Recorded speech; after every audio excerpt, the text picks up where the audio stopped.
Oh god, I'm gonna have to spill my spaghetti everywhere. Oh man. Ooh. Hi. Hello. Wow. Monday already, huh? It's very fast this week. Well, to me anyway, it was very fast. Hi, how's everyone doing? I am doing great. Oh, Shipmasters. I love the gummy ship thing, man. It's great. Wow. What are we doing today? God, I tell you what we're doing today. We're losing our mind. That's what we're gonna do. I figured it was about time I finally put my thoughts on record, I guess. I kind of have before, but not like, not well. And every time I tried to like do this like, or written down, it never worked out. So, yeah, gonna try it this way. See how we can do, you know? But what are those thoughts exactly? Oh my god. I've lost so much sleep over just thinking about Kingdom Hearts, alright? As you guys know, I am in love with this game. Seriously so. Boy, it's a problem. It's a problem. But hey, it's something to think about during the intense nights of insomnia. Hey, all that thinking did get me somewhere, though. I never really saw myself as I guess, a theorizing type, I want to say, you know. Well, I don't want to say that completely, because I was the kid to watch, like, game theory, FNAF theory, stuff like that. Because, I don't know, I think it was more my brother who got me into theorizing stuff, and yeah, that's true. But I also kind of, granted, I don't go as hard as he does, but I'm not as, let's say, knowledgeable in the things he theorizes in. Like, he theorizes in, like, One Piece. And while I can definitely have some good One Piece knowledge, I'm not, yeah, I'm not there. I'm not that level. Like, the thing is with like One Piece theorizing is that, like, you have got to, like, straight up just research everything and anything that is it. Like, you have to, like, world history shit. And you have to go hard, and I mean really hard, not just world history, but like mythology history, and then ancient alien history stuff. Like, he's gone so hard. I can't. I tried. Well, I didn't try on purpose. Let's say that. I stumble upon things by accident, and then I tell him, and he goes way harder than me. But there is one thing I know more than him at, and that is Kingdom Hearts. Yes, sir. I would like to. Oh, man. I am what you would call. I have a self proclaimed doctorate in Kingdom Hearts. Oh, that's what I call it anyway. Where I'm at the point now where my understanding of Kingdom Hearts has gotten so deep that I am now theorizing, and it's not like basic theories. It's like I'm in there. I'm saying shit that nobody else is saying, and I want to put it out there because I want people to like think about it. Now, is anybody gonna see this? Probably not. But if somebody does and it sparks with them, hopefully they'll get out there and spread the word. I guess I don't know. I'm not looking for clout or anything. I just really want these ideas out there because it's been like brain rot for me for, oh god, years now. Probably like a basic ideas for years now. Only like recently, I think a couple months ago, like I really had like a solid good idea. Granted, it's evolved multiple times. I started out all over the place. The theory, it like the grand theory I got is it has a stupid name, right? Well, I didn't name it, but it's like in basic, just like one sentence, like, what is this? The theory is that Sora is a video game character. Yeah, I know, I know. He is. I know he is. Like, I know he is, but you need to, like, you're not at my level, right? You're not at the, like, the thought process. You're not as deep in the muck as I am right now. I am so far deep that what I just said is not what you just heard. It's the exact words I just said, but you just don't get it yet. Or maybe you do. I don't know. Either way, that has been my brain rot for a while. Now it developed to that. There was a bunch of other stages between there, which was like Sora, because really, there's a lot of theories out there right now, you know, about people thinking about like the box, the book, Yuzora, Xehanort, you know, Mom. Oh, there's a lot of ones about Mom and stuff like that. And like, well, yes, all that stuff is very interesting and very, you know, mind-boggling, I will say. And even, you know, I think about it sometimes. Do I go anywhere with it? Oh, excuse me. I need to cough real quick. Sorry about that. I think I swallowed a fly earlier and it is just beating me up. While I do theorize about them a lot, you know, I don't really think about them as hard as I do Sora. I don't know what it is about Sora that intrigues me so. And the thing is, I don't see a lot of people talk about Sora, even though he does a lot of weird things, you know? He's not... he's like overly normal, you know what I mean? He's just average. And I think that really threw me off. I think that's why I like Sora so much, is that he's supposed to be just like a normal kid who's busted because of that reason. Now, there's a lot of things special about him, don't get me wrong. Of course we know there's a lot of things special about him. But I think I figured out what's actually special about him and what makes him, like, why he's so dangerous is what I want to say, right? Now, am I right? Probably not. Am I wrong? Also, probably not. But that's so pretentious of me to say. But that is what I want to say. Like, I don't think I'm wrong, but everyone who has a theory doesn't think they're wrong, you know? That doesn't mean I'm right. But I want to get this idea out there because I think it's going to be really, I don't know, third eye opening. It was for me anyway.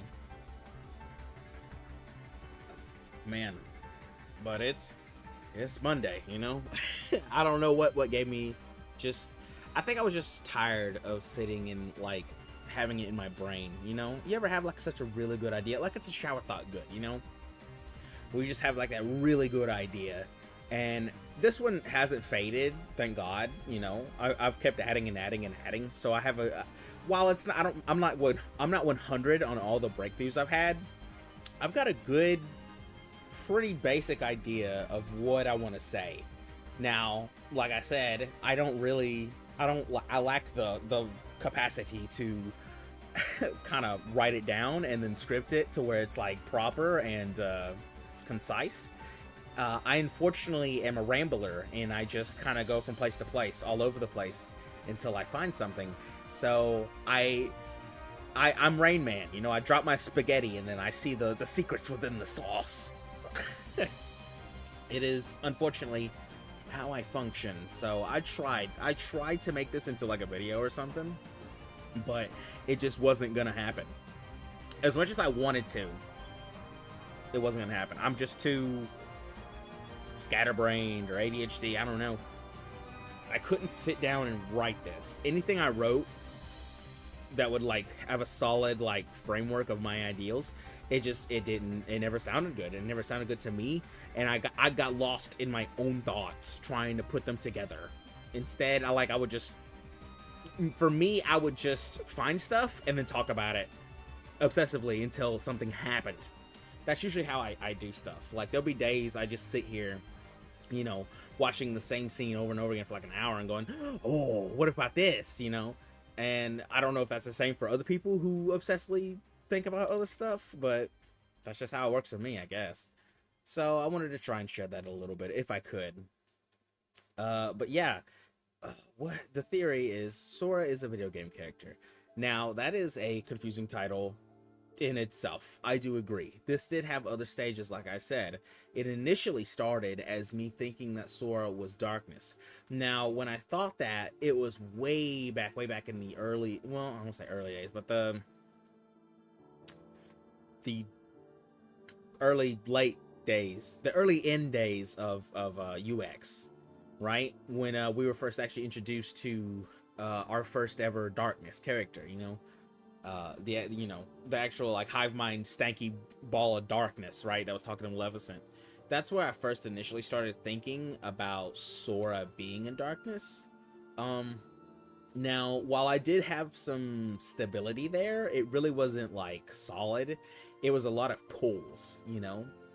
Granted, everything I'm saying today is going to be pulls, but I feel as though they're more grounded in a sort of a fucked up cohesive way that was like, oh, I get it, but damn, you know. And with Darkness, it was more, I was kind of stretching a little bit. Like, I still kind of think that way a little bit. Like, there's still things that I think point to it, but don't connect all the way how I want them to. At least with the one I'm want to talk about today, it does kind of connect, you know. It's not complete, obviously, but I mean, it's a theory, you know what I mean? I can only be as accurate as I can. I'm just, we're going on what we have. At least I am, anyway. Look, I'm still missing data. That's hilarious. I'm still missing I'm still missing context. And, you know, I haven't like fully, because here's the thing, I need context from the actual story of the basic story of UX, not the story, not the foreteller story, not the union leader story. No, the actual Disney World bullcrap filler story that everyone thinks is filler. Not me. I'm better than that. I'm better than that. You hear me? I'm better than that. I'm thinking further than anyone else has. I think anyway. Okay. From there, I switched over to a different direction after I saw a scene in Dream Drop.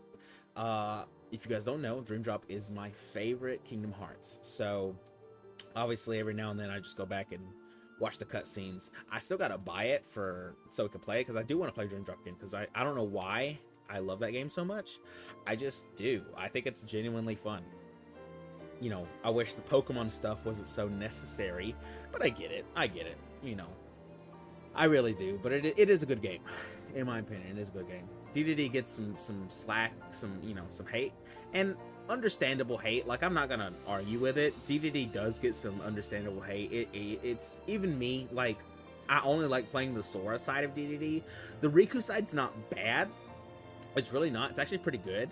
I just don't, man, I just don't care about Riku that much, you know? I like Riku, and I understand, I have an idea of what he actually is supposed to be, but I don't really vibe with Riku that much. He's just too, I don't know. I don't like Riku. I'm more of a Sora boy, you know? I like Sora and Kairi better. Just how I am. Same with, like, Roxas. I don't really like Roxas. Don't get me wrong, I love Roxas. It's just I don't vibe with the, you know, the sad boy thing as much as I want to, you know? Well, I don't know, say as much as I want to. I just don't. That's just how I am, unfortunately. I've tried. I've not really tried. I've tried to understand how people get into the depression phase with Roxas, and I don't get it. Like, I kind of get more of the Shion thing, because it's more like less depression, but more like lonely creativity or something. I'm getting on characters. I need to get off of this. Anyway, see what happens when I fucking ramble. Yeah. Anyway, I stumbled on this idea, and this next idea from Darkness was Sora is Data, or probably not Data yet. It was more like he's a copy, or he's a doppelganger, right? And of who I didn't really know yet, but I did dig a little more, and I settled on who he's a copy of. Well, at the time I did anyway, and that's how I kind of got to more of Sora as a copy of somebody else. That's how it evolved into there. But we'll get into there in a minute, you know, because I don't want to go. I just don't want to talk about it and show no references. Like, I've got some YouTube pulled up right now, so I can actually show some references. I just wanted to kind of get my initial ramblings off, if people haven't already left yet, you know what I mean? But I that's how I feel, you know. I just want to make sure that I'm getting all my ideas down, everything's going through as I see fit, you know, because there's so much that's just been in my brain that I need to get out. And this theory, it's not huge, but it's like I said, it's scattered, and it's so scattered that even I'm having a hard time putting it together. I have. I mean, in like an official, like on paper sense, it goes back and forth so much that I just need to like retrace my steps to show you how I got where I landed. Okay, that's how I feel anyway. So how are we gonna do that? Well, we're gonna do that by watching the initial scene that started me on this dark path on just losing my mind all over the place and thinking over and over again just about Sora. And it is ruined my years recently. It really has. Not all the time, but there'll be something every now and then, and it just man, like the Jimmy Neutron brain burst moments, like they take over my day. I can't, you know. Some days it hits you, and man, I ride that truck all the way to a new world. Drinking tea, by the way. Delicious. Unfortunately, it's caffeinated, so I'm a little jittery. Not too much, though. Not too much. But let me switch on over here, okay? Let me switch on over here. I'm going to, you know, make myself smaller. But hey, look at this. Eh? Oh, Jesus. Chat. Look at that. Oh my god, why am I so congested? Do say a blow my nose.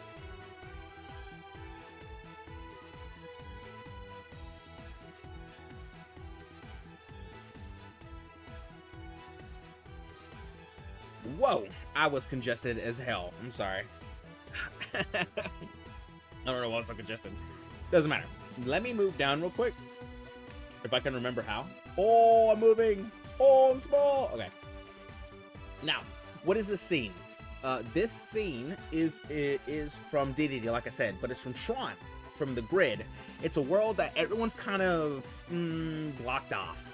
You know, I know a lot of people that don't like this world. I know a lot of people who just would rather skip this world. People don't like Tron in general in Kingdom Hearts. They think it's unnecessary and not important at all. It's just a fun little costume change that people like, but they don't like the story of. But I'm beginning to kind of understand why it's here. Well, let's jump in. Let me pause the music here, and then we're gonna jump into the video. Okay. So here we go. This is the one scene that really kind of like opened my third eye. Here we go. Tron. Why?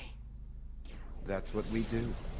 Put the most precious memories in the back of our minds where they're safe. Or in your case, the most precious hearts? Not you again! The memory and heart are tightly linked. Samus! Rub a few memories together, and you get a spark of emotion, a feeling.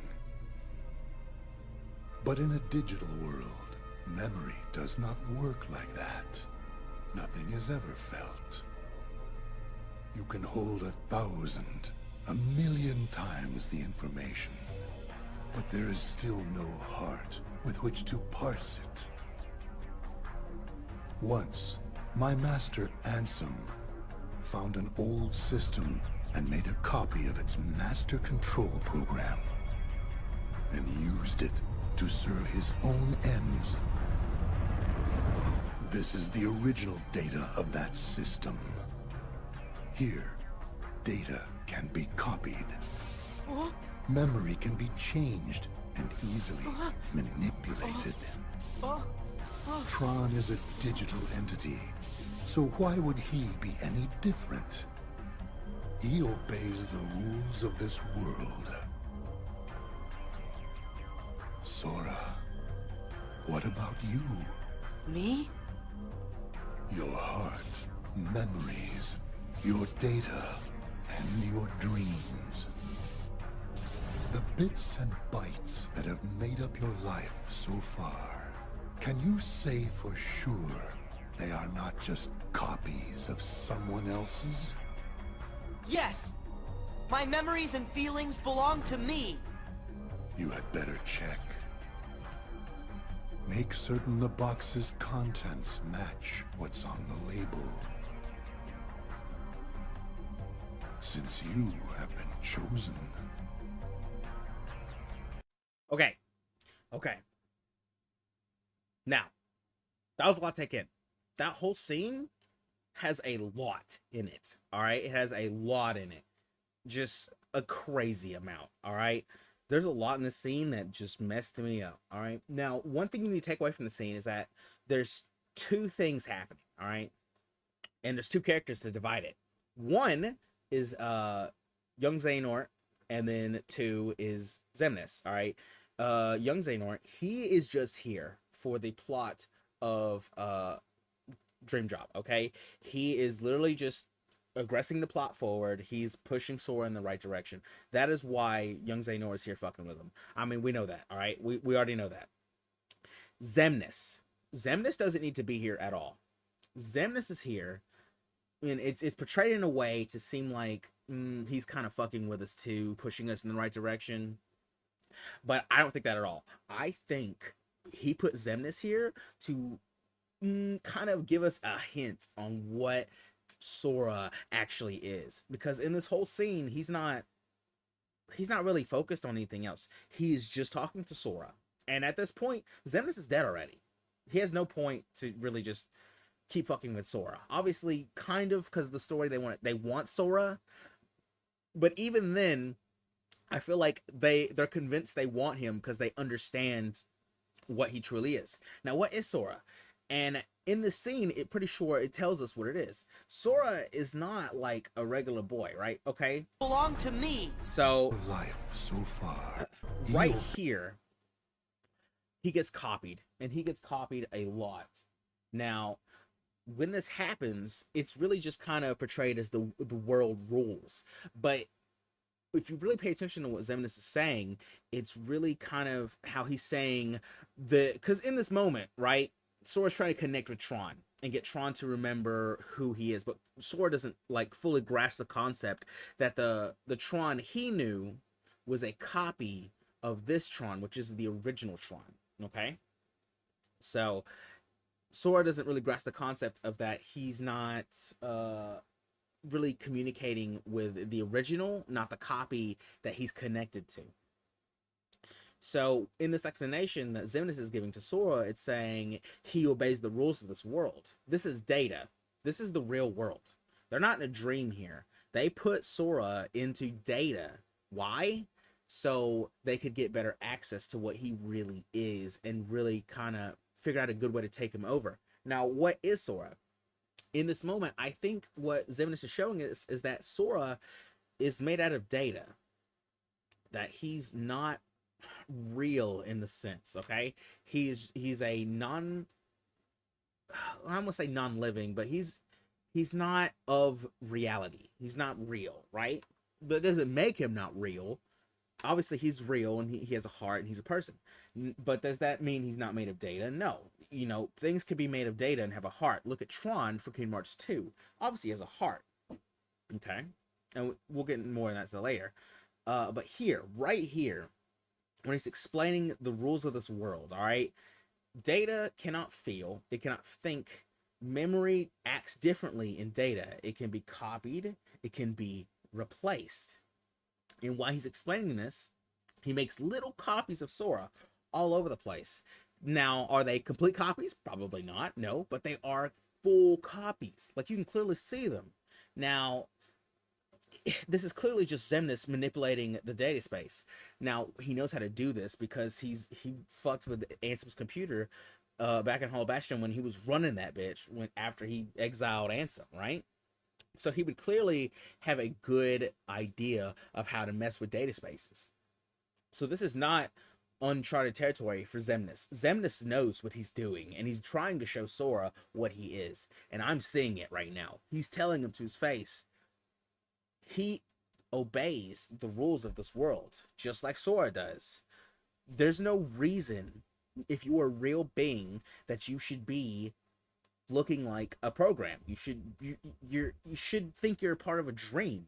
Data doesn't dream, so obviously you're trapped here in Data. But why do you look like that? Why do you look like Data? When Xemnas and Xehanort both come into this Data, they look normal. They're not transformed.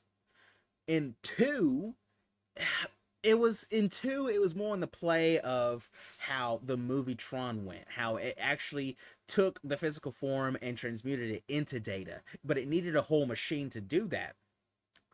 Actually using the power of darkness or something going into data like this, you wouldn't be transformed into data or a program like figure. You would stay the same. But for some reason, Sora, even though this should be a dream, he is looking like a character from fucking the grid, all right? Now, you could say, okay, what about Riku here? He has a grid outfit, and I would say that Riku, in his current state of this game, is a Dream Eater of Sora. So he's playing by the rules of whose dream he's in. Is that a stretch? Yes. Is that a plot hole? Probably. I'm just trying to make connections where I can. So in the scene, what I finally picked up about Sora is that he's made of data, and that it's being proven in front of him that he can be easily copied, and that data can be corrupted as well. Okay? Because this whole story, Sora's whole story arc of the grid is him trying to, in his words, fix Tron from being Rinsler back into Tron. Now, he only knows Tron, the copy. He doesn't know the original Tron. This is the original Tron. They've never met. This is a completely different entity, but they've never met. This is completely new for Tron, and even more so because he's been configured into Rinsler, right? Now, the only real way Sora can kind of know it's Tron is because Sora is kind of unique in the way that he's developed an ability to, I don't want to say create hearts, but nurture hearts. There's something that Xemnas said in Kingdom Hearts 3 when he died. He said, the heart is never really truly gone.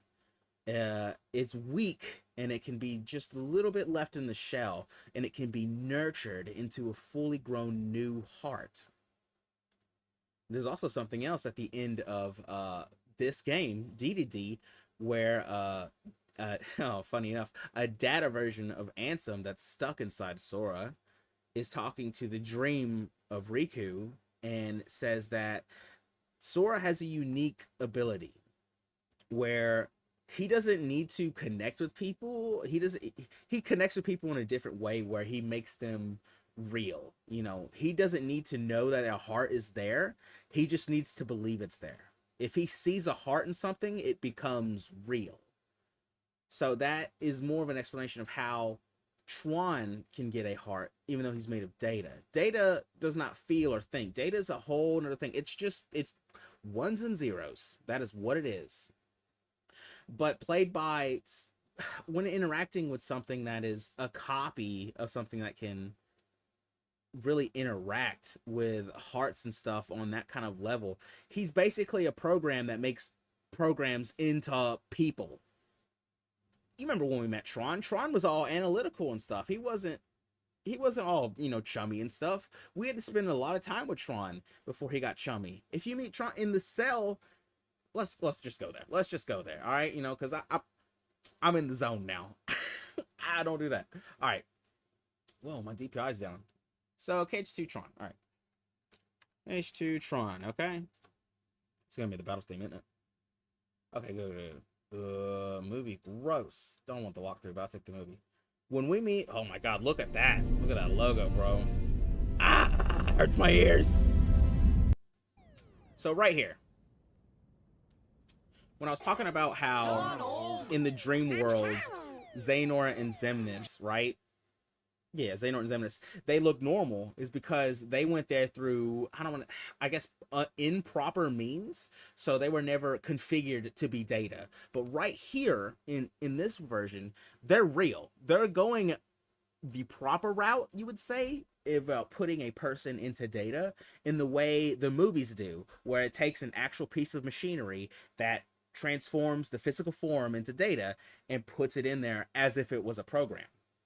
Okay, so that's what this is right here. This machine, Ansem's machine, is basically taking their physical forms right here. God, I love the way they just stare down.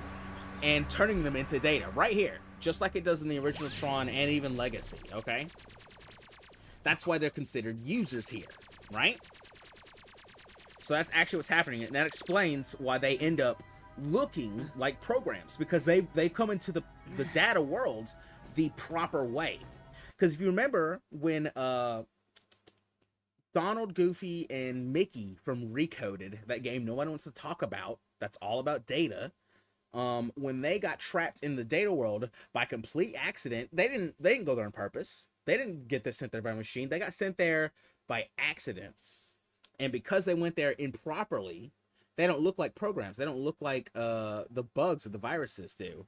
They look like themselves. They're not kitted out differently, you know? This is the proper way to enter data, is with a machine. It's how you're supposed to do it. It's fucking data. So that's why he looks like this here. Instead of looking normal. Same with Donald Goofy. He went with him too. Go on. Nobody else was able to go into the data but them. Granted, nobody else was probably brave enough to take that risk. Nevertheless, this is how I see it. I am Commander Sora. Now, when we meet Tron, he's kind of chill here, but he's pretty analytical. He's just kind of riding it out. He's just a program, you know. He can't really do anything. Nothing's going against, you know. He's accepted that I'm a program. I can't change anything because I'm built the way I'm built.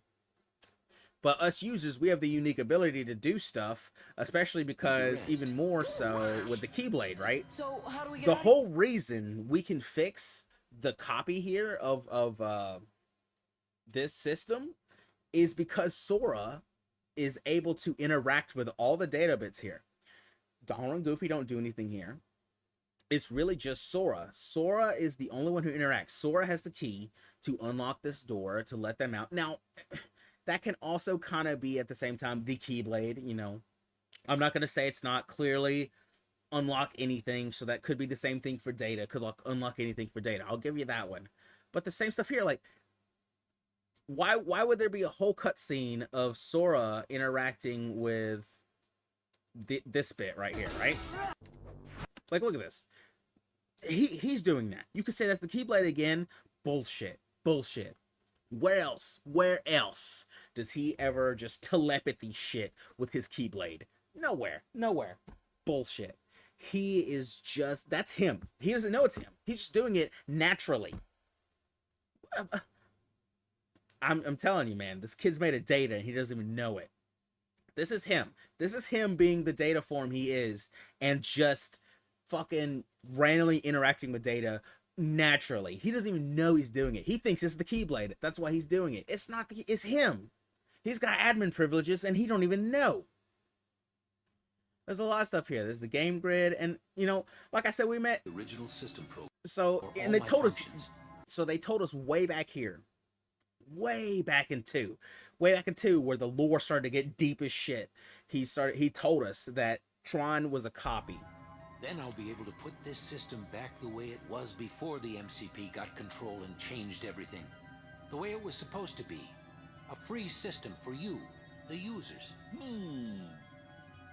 So, and he said that way earlier, way back here, I think. He said this is a copy of something.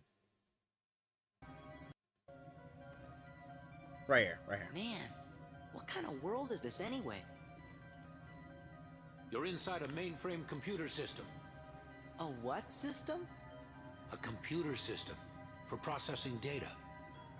This system is a copy of one created by a corporation called Encom. The original program was destroyed. No, it wasn't. No, it wasn't. So where is it? We clearly went there. That's another thing I don't know all the way. Why would he think it's destroyed?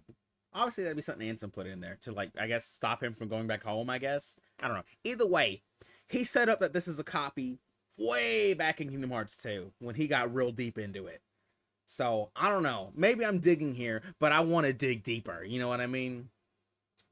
But anyway, you see, Tron's just really analytical here. But after we spend so much time with Tron just gets so, I don't know, wacky. And at the end of at the end here, he's just so fun. He's so a part of the team. Like, look at him here. This is not the same Tron we met at the beginning. He's goofy. He's fun. He's the way Sora sees him. Silly side too. You know? In this moment, the heart is fully developed, you know? He was just a program when we first met him. But because Sora saw a heart in him, it fully developed. Now, you could say that was from Donald and Goofy 2 or a Keyblade. I don't care. I'm thinking that's what Sora's program does. It turns programs into living beings. Or beings with hearts anyway. So he can kind of manipulate heart growth, is what I'm trying to say. Either way, that's how I can establish that Tron has a heart. Obviously, we could say Tron has a heart here. From you.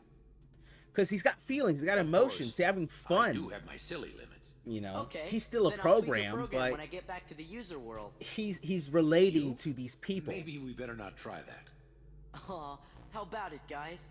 Singing Tron, dancing Tron. Sound good? Okay, fine. But before I crash, Sora, Donald, Goofy, and all the users out there, thank you. You really... That's always just fun to see. Anyway, that's how I explain Tron's heart. Now, if we go back to DDD here, right? My memory.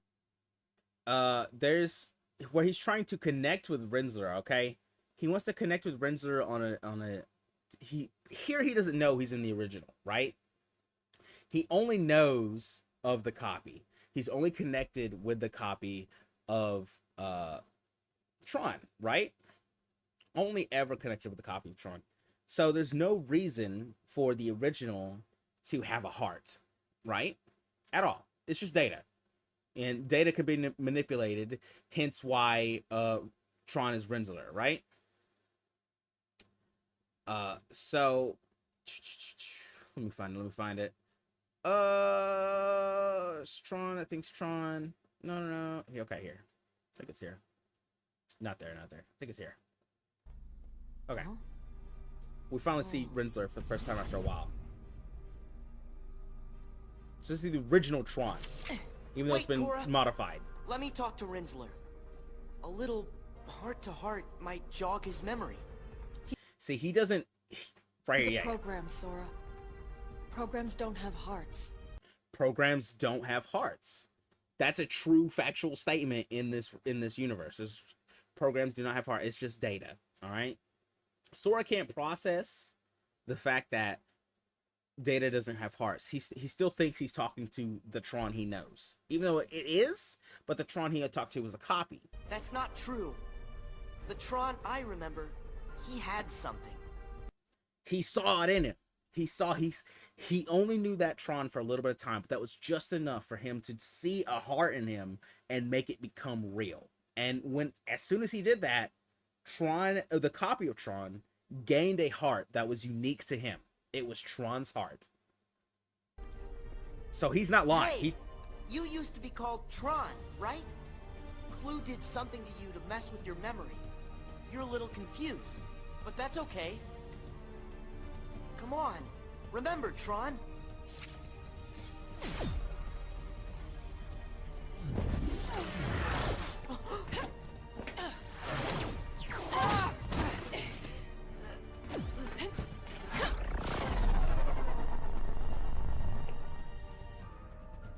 I don't think Rinsler is quite the friend you remember. He just needs time, that's all. Cora! Now, he's not wrong there either. He was completely right. He just needs time. And that's true.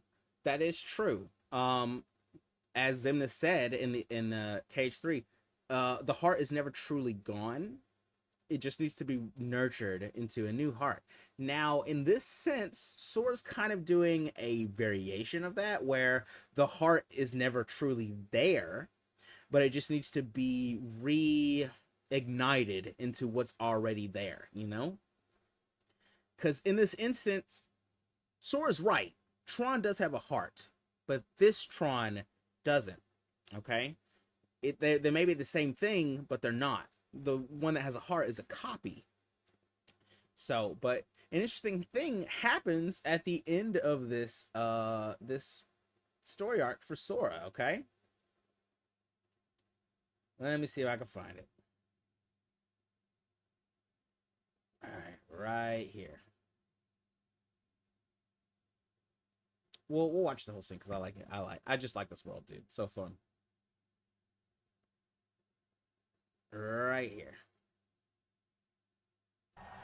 Yeah, press play would be better, huh? Huh?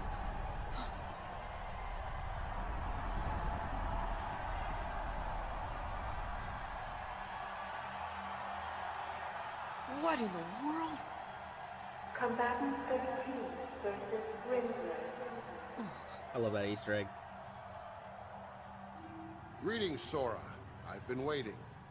Who are you? I am Clue. So it was you. You're the guy who turned Tron into Rinsler. Correct. I had to repurpose his code. Well, unrepurpose it. Yes. Under the right parameters, I might. Huh? You have a little item called a Keyblade. It can open any lock, isn't that right? Hand it over, and I'll change Rinsler back into Tron.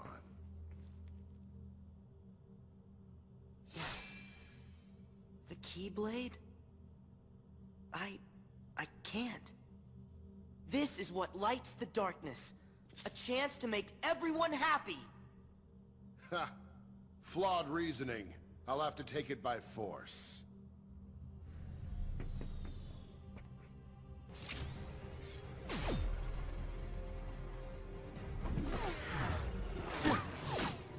Tron, why can't I get through to you? Fight, Sora! Cora, you're okay. I can't believe it. Yes, I think Tron hurt you. Long enough for me to escape. You can do it. You can get through to him. That's interesting too, just because Cora is like a data being. She kind of has her own nurtured heart. Now that could be because Flynn saw a heart in her. It's hard to say, but in the movie, like, and they're obviously using movie terms, lore for this world too, is that Cora is a actual natural data being. She's real, even though she's made of data. So she can kind of relate to Sora, how he's, you know, I feel like that's why the people were more teamed up with Riku, but the data woman was teamed up with Sora, who's a data person. You know, they're kind of the same thing, where they're both made of data, but that doesn't mean they're not real. Because even at the end of Legacy, she goes into the real world. Even though she's made of data, that doesn't mean she can't exist. See what I'm saying? We'll keep going. Sora, you have to fight him. But Cora, how can I? You have that key. It will bring him to his senses.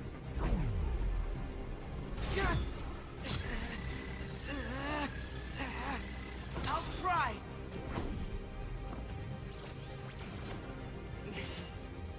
Let's go, Tron.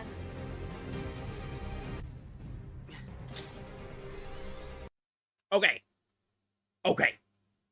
Right here, okay? This right here. This is what makes me also think that Sora is made of data. Why specifically right here, when he wakes up Tron, okay? Obviously it's an Easter egg to 2 and the limit they use, right? But that limit is supposed to be like a representation of their bond, right? Only those two can do it, so only those two know how to do it, right? So that's why it's being used here. But also the fact that Sora is able to pull it off alone, you know, and he has to really try and focus on himself. Now, he's not manipulating his ki at all here. There's no Keyblade magic going on here. This is all Sora. Sora may not realize it here, but what I think is actually happening here is that Sora is actually, in a way, in a Sora simpleton way, he's just remembering Tron. But the visual representation I see here of him taking on the form of the previous the space paranoids look, right, is him, instead of saying remembering, he's accessing his memories to kind of use the copied data in this world. Well, this version of the data, right? Now, there's no reason that the limit that he's supposed to do shouldn't work in this world. Well, in this version of the data, because this move is a data move. All he's doing is remembering or accessing his data to reuse that previous data, or his experience data anyway. It's new copied data into the original, okay? And basically he does this to a downed Renzler right here that he just basically had to knock out. And right here, this is how they start the move, all right? Basically, Tron starts the limit. He does this whole data thing, but he gives Sora has to activate it. So here what I'm seeing is that he basically accessing Tron, and the only way he knows how to do that is like he said, a heart to heart. If you notice, the access is over Tron's heart, okay?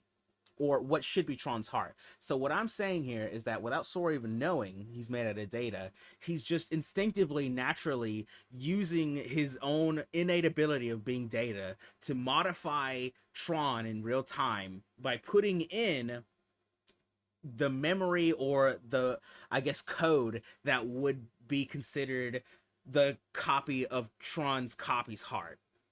Wow, that's a word jungle, isn't it? Because the only way this version of Tron, the original version of Tron, could get a heart is if Sora sees it in him and then actually restores Tron to his version of him, which is exactly what he's doing. Just naturally. This is all Sora. This is no Keyblade magic. This is all Sora. This is data from the copied version of the grid, and he's putting it into the original Tron. He's basically updating this Tron to all the experiences Sora had with the copied Tron.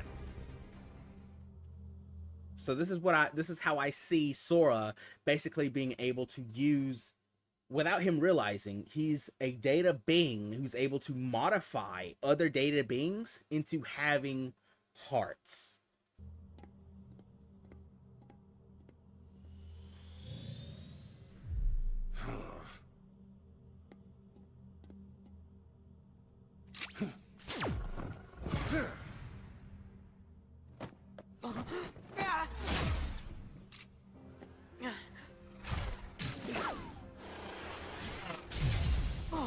Tron!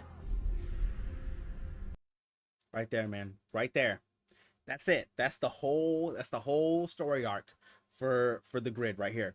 Was Sora proving that he can manipulate data to... No, it's not. I'm sorry. Disregard that.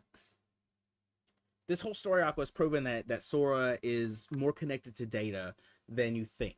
In this moment, when he restored him, he proved it. He proved it that even though it's a copy, or even though the one he knew was a copy, they are the same person.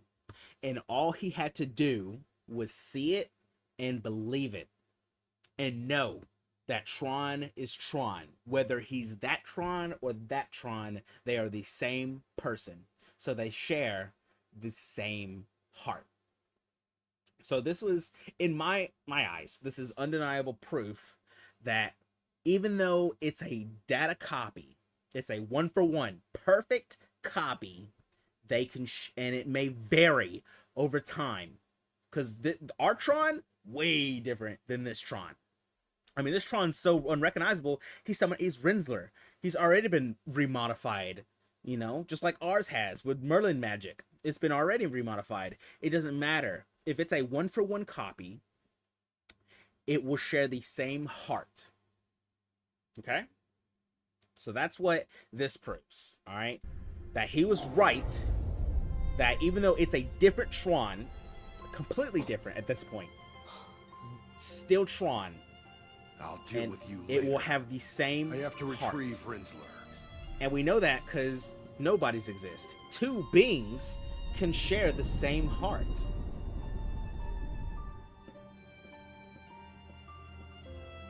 Even though they may be fundamentally different in every way, they are both He reached for my hand. Tron. So they both have Tron's heart. Tron is still in there. Yeah. You and that key have a special power. See, she said you and that key. Fucking onto some fucking shit. Sorry. So do Getting you. Stiffy. Power to make me see it. So, Okay. This is all baloney. This is just Kingdom Hearts stuff. Alright. There's one more thing in here that helps me prove that he's Data. Or it's more like an allude to it. But we'll have to do it in a second because, Jesus Christ, I have to pee. So, I'll be right back, okay? I'll be right back. I have to pee so bad.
Oh my god, I'm back. I'm sorry.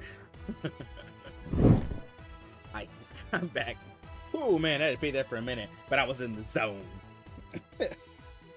Okay. We're gonna keep going because we got a lot more to talk about. Okay. Right. So there's more at the beginning here that kind of more alludes to him being Data still, which is it's literally right at the beginning. Okay. Like as soon as we get here, it alludes that he's made out of Data. Oh. Huh? Oh. What? This outfit? Hey, I know where I am. Huh?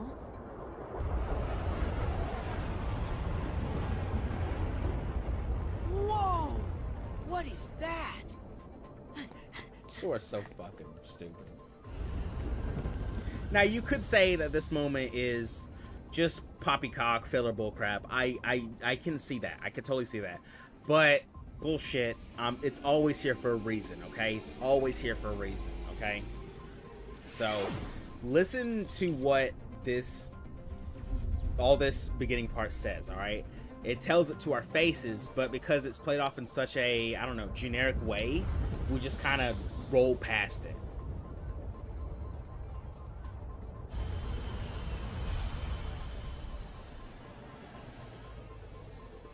Whoa! Oh, man!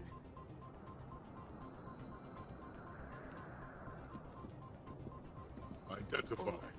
State your handle, program. They see it immediately. There's nothing. That granted, in the movie they didn't know he was a user, right? Because obviously Flynn, I think Flynn's kid, whatever, I don't care.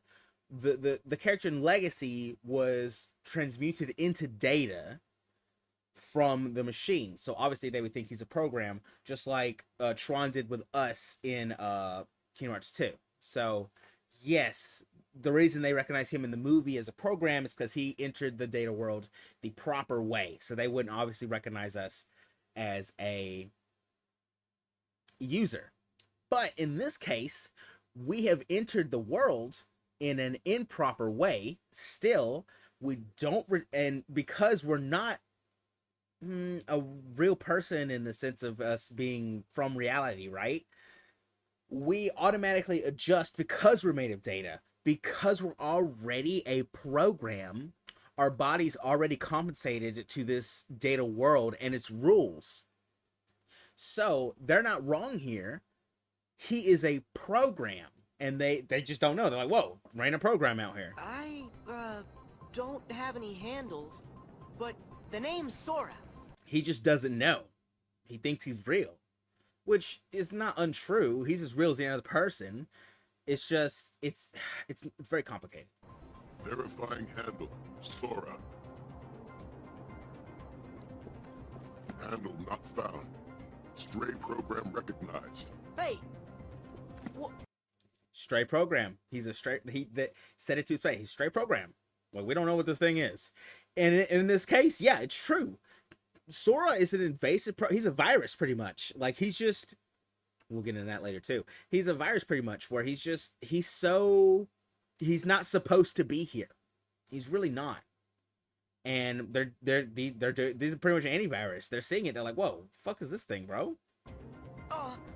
Isolating for quarantine. Whoa there! That is so unfriendly. But because Sora, I mean, that's Sora stuff right there.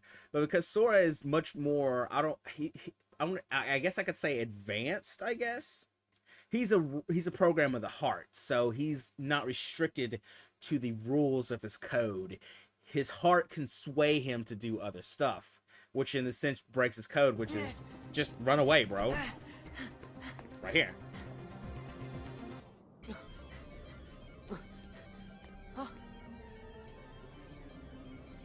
In Tron the first time, yeah.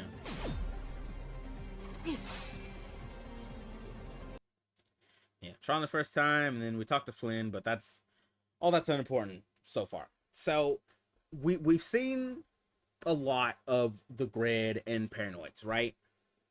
Where he is currently manifested as Data, and I can make a strong argument that he is Data.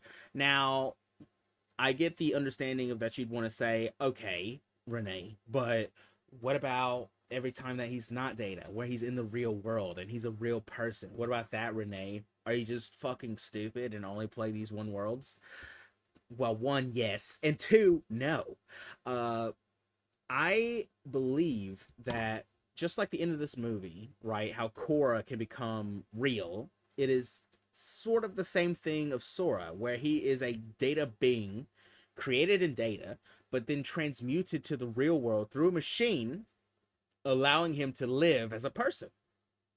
Does that make him any less of a person as anyone else? No. He's just made of data. That doesn't make him less real. He's just he's just built different. So, where's my proof? Well, let me play some music while I find it. Where's my proof? In KH2, at the very, very, very, very beginning. Of course it'd be at the beginning of KH2, wouldn't it? Oh, Jesus Christ. KH2...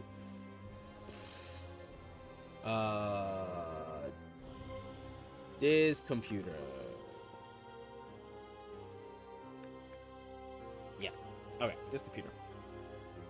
So. No, I don't want to see him destroyed. Okay, I don't want to see him destroyed. I don't want to see him destroyed. I don't want to see him destroyed. He's not gonna destroy.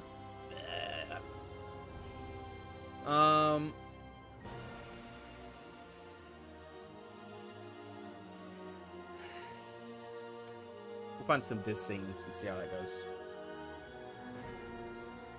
Jesus, man. I hooked my reset model to enter, so every time I hit enter, I just all over the place. Okay. What's it? Oh, dude, an hour 20. Jesus Christ. That's sick, dude. I need that too, though.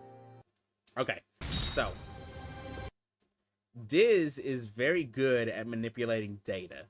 Now I don't need to worry about Shane, so we're gonna skip Shane. But right here, okay? Diz is currently in the process in his, I guess, backup research lab at the bottom of the mansion in Twilight Town, is currently trying to restore Sora to a previous... I've lost the word. Restore to a previous state, I think it's called. Either way, you know what I mean. From data, restoration, factory reset, stuff like that. It's not factory reset, but he's restoring to previous working date before like an update went back, right? Because basically what happened in Chain is that he got corrupted, right? So what Diz is doing at this point is fixing his data and restoring him to a previously working state, okay? And obviously, why would you say that? He's just using Nominate to fix his memories. I mean, that's stupid. You're retarded. But am I? why would the This nobody man still... has gone through all the trouble to hook up Sora to every fucking screen this man owns. Everywhere. And on these screens everywhere, Sora is plastered all over. All over. He's on everything. He's on these screens. He's on those screens. He's on the screens on the wall. He's at, like, right here. Even, look, right there. Sora is right there on the screen. Yeah, it's really highlighted. As long but, as Nami you know, even at the beginning of this restoration, it's not waking up. It is computer saying restoration blank blank %, you know? Obviously, restoring Sora is not just Naminé fixing his memories. Naminé's not saying restoration. She's not putting in updates on a little iPad over there. Why would she need an iPad? She's obviously a witch. No, it's because Sora's made of data, and the computer is helping restore him to a previously working state. That's why every time we check up after the days in the data world of Twilight Town, there's always a restoration update. It's just so it's so clear as day, but no one is seeing it. And it's all over the walls here. Right here. He's just showing us directly. He's just restoring him like it's nothing. And all it took was memory. What Roxas had was memory of was Sora's memories. That's what he had. I think he got him from Shion, I think, if I remember correctly. And as we saw Xemnas say earlier, you fuddle around with memories a little bit with data, and it becomes something completely different. Just like Tron became Rinsler just by messing with his programming or his memory a little bit. He became someone completely different. Just like in Chain of Memories, Naminé messed around with his memories or programming a little bit, and he became someone completely different. If you notice in Chain, nobody else became weird or different. Even though Donald and Goofy's memories were messed with, and it really threw them off, both Donald and Goofy were fine.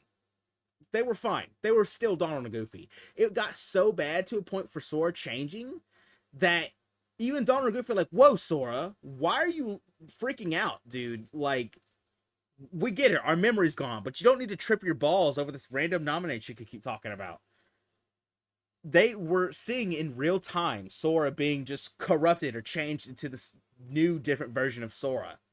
All because she was just changing his memories or changing his program around. And in this whole year skip right here, they were basically restoring Sora to a previously working state, which was right before he entered the castle, okay? It took longer for Sora because his memories were stolen from Naminé and then put inside a storage, which was Shion. And then from there transferred over to Roxas. Roxas, being a nobody of a data being, could obviously hold the memory. Nobody else, no other nobodies, alright, have a real memory problem, alright? They don't just have flashbacks out of nowhere of some random shit they don't remember. Just Roxas, really, okay? Just Roxas. Obviously, the other members clearly kind of remember. They talk about it. They know. They remember Ansem. They remember betraying everybody. They remember becoming nobodies. Roxas is like a whole... He's completely different. He's a fresh thing.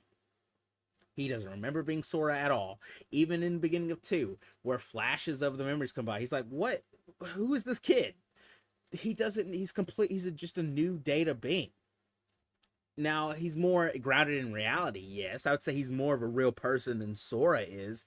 That doesn't mean nobody's can't be made out of Data too, okay?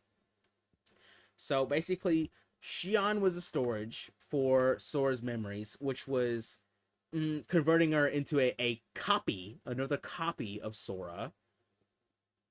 We talked about copies already, how they can pretty much they can share the same heart, which is pretty much what they were trying to do with Xion, which was making her a complete copy of Sora so that she could use the Keyblade, but be more manipulatable, because they could just put in whatever they could change her code however they wanted to, which is why Roxas had to take her down. It's fucked up, but it's the truth. And in that moment where she crystallized, God damn it, where she crystallized, she transferred the memories to Roxas. And he probably got a little bit more context there, but he still didn't know, like, he was Sora. He clearly still didn't know that, you know? Even after the fight with Riku, and he brought him back to Diz, and Diz transferred him to the Data World. There's no real way that Naminé should be able to mess with Roxas's memory so hard that he forgets the entire organization or everything. No, that was clearly Diz and them changing his memory around through the data, because he's a data being, why he needed to go to the Data World in the first place, so that he would behave and he wouldn't remember anything. Now, obviously, those memories are still going to be there. There's no way to delete them. So what really awakened them was Axel coming through. A little bit of Naminé, but she's a rascal. All they were doing was taking the old data that was from Sora, that was taken out in Chain, put into Xion, then put into Roxas. They're taking that back out and finally putting it back into Sora and reloading that save state. That is all that is happening here. That's why he's hooked up to all this crap. There's code all over the wall. Everything we see in this room, all the computer screens, all the walls, everything is Sora's code. This is all Sora. We're seeing it plain as day. He's made of data. Just no one is seeing it. So what happened? There's no reason to just hook a random kid up to all this crap. Put his heart in contact with Kairi's. And that in this right here, where Roxas talks to Kairi, this is where Diz gets it. Where he's like, oh, he's made of data, but his heart is real. He talks about it later in The World Ends With You, but he's like, I just don't understand the heart.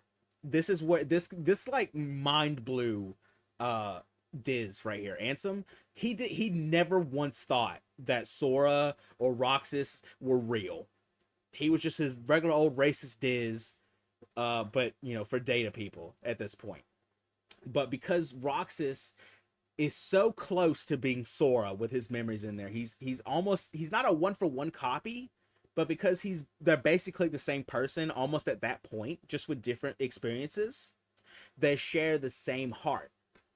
So like we said with Tron and Rinsler, even though they may be completely different and they're indistinguishable from each other, they share the same heart, so they would have the same connections.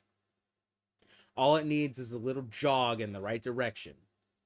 Now, the way, I'm not really sure how he connected to Kairi. This is weird and really random.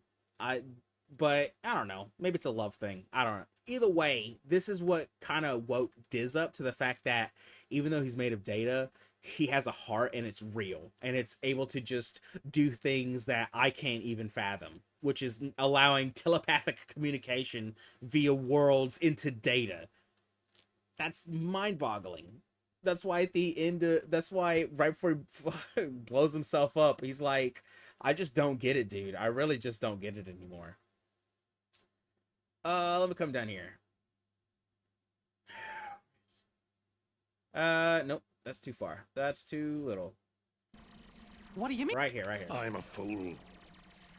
I spent years studying the workings of the heart. Yet it seems I still haven't learned a thing. What do you mean? The process of encoding hearts is incalculable. The inhabitants of my Twilight town were data created from real hearts. I was convinced that they would think and behave the way I had envisioned, but I couldn't have been more wrong. A heart is so much more than any system. I saw it when Roxas and Kyrie crossed paths. I knew, but I was too stubborn to accept it. It's always the same. I try to wrap my mind around things my heart already knows, only to fail. So, right there, he finally understands that there's no way he can actually understand how hearts function. That even though you can put it in a perfect situation, where even though they're fake hearts, they're copied hearts, they should just be data of they're basically personality profiles of what people are like. Because hearts are such a rogue element, they changed his program just by existing. Because Roxas was a copy of Sora, but like a natural copy, right? He also had the ability to mess with the data the way Sora did. Probably less efficiently so, but that's how he made a connection to Hayner, Pence, and Olette. Even though they were copied versions of Hayner, Pence, and Olette, but they were one-for-one copies. And they were mildly different, but the heart was the same. Even though it was a data version of the heart, and it shouldn't function the same way as a heart would, just as Ansem says right here, I just really didn't expect it to work.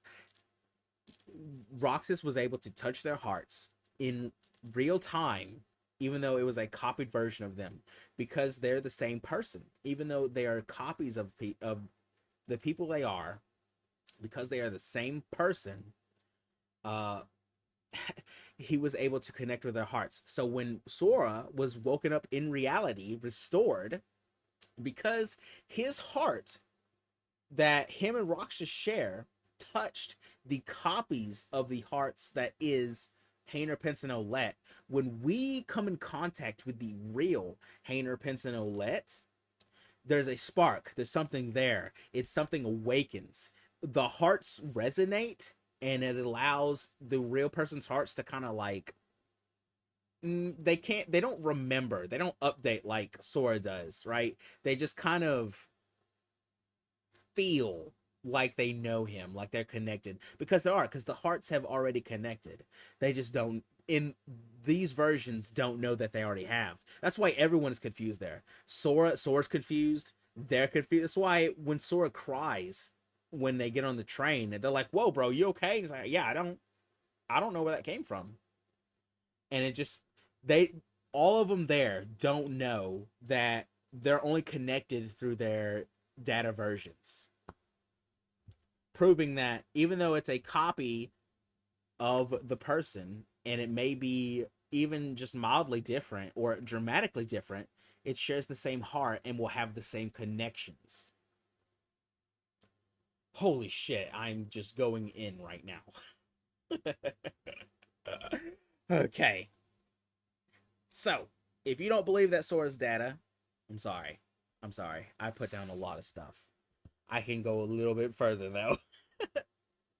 Let's jump to DDD. Okay, let me jump to DDD real quick. Hold on. Here we are. Let's jump to DDD. Going on? Huh? Sora! Not this is just Shion.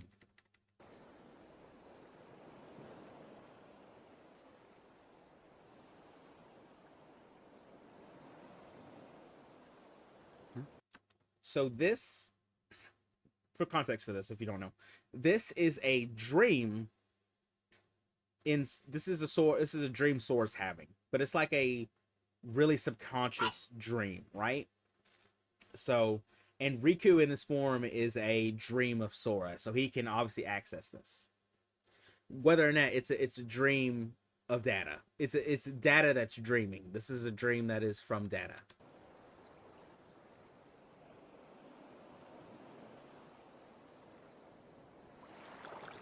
So everything here is data, but it's also a dream. So it's fake data.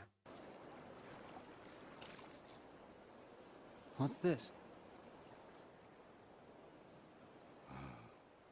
You were not the visitor I expected. Diz!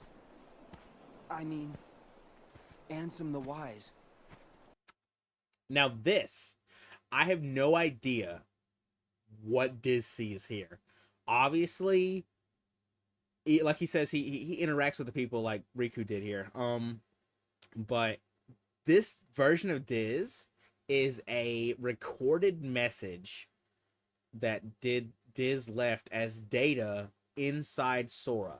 Now, how could you leave data in a person? Well, if they're made out of data, it's probably not that fucking difficult. What are you doing here? Perhaps I wanted to atone for events of the past, even if no apology can undo the harm I have wrought. I felt that I ought to leave at least something behind. So I digitized myself and my research and hid them within Sora. So this is data? Is data! Yes. A clue, I hope, to finding yourselves or your lost friends in your hour of need. The heart has always been quick to grow. Each exposure to light, to the natural world, to other people, shapes this most malleable part inside of us. Nobodies are not different from us in that manner. He knows now. He knows that because that connection, that realization he got from when Roxas connected to Kairi, he figured out that nobodies can grow hearts just like people. He figured that way early, way before anybody else did. I mean, obviously Xemnas knew first, but of people who told us, he knew. Sora was the only one able to return to his human form without destroying his nobody. That is a statement to the love in his heart for other people, and the bonds that tie them together. Perhaps he has the power to bring back the hearts and existences of those connected to him, to recreate people we thought were lost to us forever. So that's what I think he did in the grid, where he basically restored Tron to a previously functioning state that he knew of, which would allow Tron, the original Tron, to gain his heart. Right? So that power, I think, is him actually able to mess with the code of people, or how I'm seeing his data, but he also translates the real world as being really able to connect and fluctuate with people's hearts as well. Our most precious treasures, even an empty puppet, the trees of the forest, and the petals on the wind. There are hearts around us everywhere we look. And it does not take superhuman powers to see them. Surely we remember as children the way our hearts made everything seem so shiny and perfect. Sora has a heart like that, uncorrupted, willing to see the good before the bad. When he sees the heart in something, it then becomes real. Right there. Right there.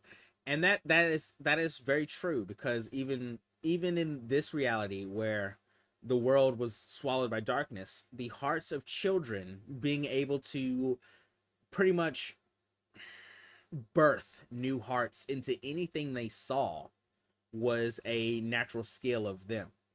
Sora being, I guess, a program designed to do that, if he was brought into reality like he is, would never lose that ability because it's a core part of who he is.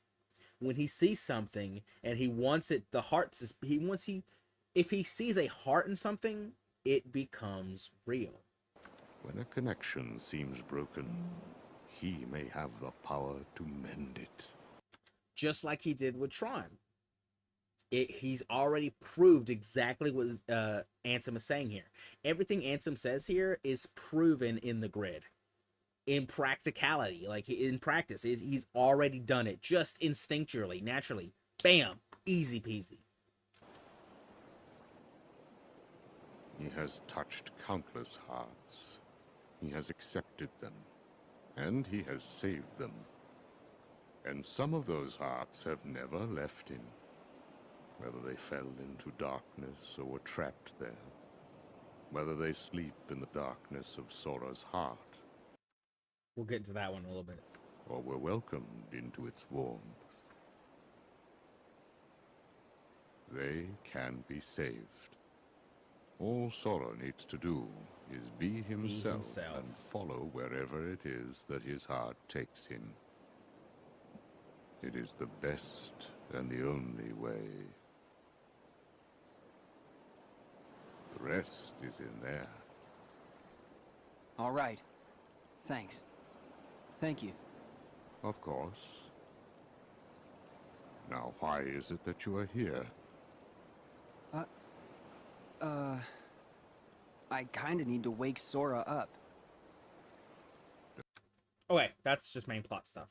So, that's just really, like, even at the end there, this is, if you have to understand, this is basically a message from Kingdom Hearts 2 Diz, right? So he figured this out way earlier, okay? That Sora is just completely on another level of existence. He's not real and real at the same time. He makes things real. It's amazing. And everything he says here was proven in this game. Now, okay, so we got a good idea of Sora being able to be Data, if he is or isn't Data. You know, we got a good idea of how copies, no matter how different they are, can share the same heart and be able to be the same person, even though they are different, right? We got good ideas there, right? Okay. Now, son of a bitch. Now, past that, all right, we're going past that. We're going back to DDD. I know, I'm sorry. We're going back to the grid again. We're going back to the grid. Going back to the grid again. Sorry, I'm so sorry. I'm so sorry. I mean, it doesn't matter. It's this one. No. I gotta put Sora. That's what it is. I put Sora. I put Sora. I put Sora. He's sore. Oh man, we're all over the place. Damn it! Give me my tracks. Oh, it's in history. Don't look at my history, by the way. She will get disturbed. Okay. Right here. Okay. Okay. We're past this. Okay. Back to where we initially began. All right. Now with all our new knowledge, okay, right? If we take all this new knowledge and we rewatch this initial scene again, you'll start to see a lot more stuff pop up.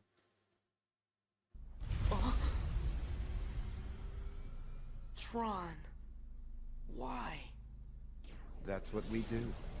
Put the most precious memories in the back of our minds where they're safe. Or in your case, the most precious hearts? Now, like I said at the beginning, don't worry about this guy. He's here for Dream Drop plot reasons. Don't worry about Xehanort here. He is unimportant, all right? He is doing the main plot for this game. Don't worry about this. It's really about Xemnas here. Not you again. The memory and heart are tightly linked. Xemnas. Rub a few memories together, and you get a spark of emotion, a feeling. But in a digital world, memory does not work like that. Nothing is ever felt. You can hold 1,000, 1,000,000 times the information, but there is still no heart with which to parse it. So that's proving that a lot you can store, like, he's really just explaining how data works, right? Okay, so it's basically how data works in our world, but there's no like human factor to it to like give it life, right? That's where Sora comes in, like we talk about. He can see hearts and stuff, and it can become real. How he saw a heart in Tron, and it became more. He became real. He became more human-like. He had that free will to him that programs shouldn't have, right? He became alive. Once, my master Ansem found an old system and made a copy of its master control program, and used it to serve his own ends. This is the original data of that system. So that's just setting.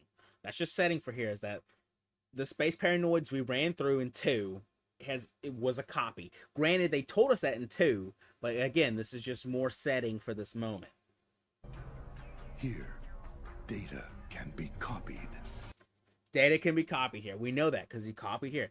But here he says it specifically to Sora, like I said. And what does he do? He copies Sora.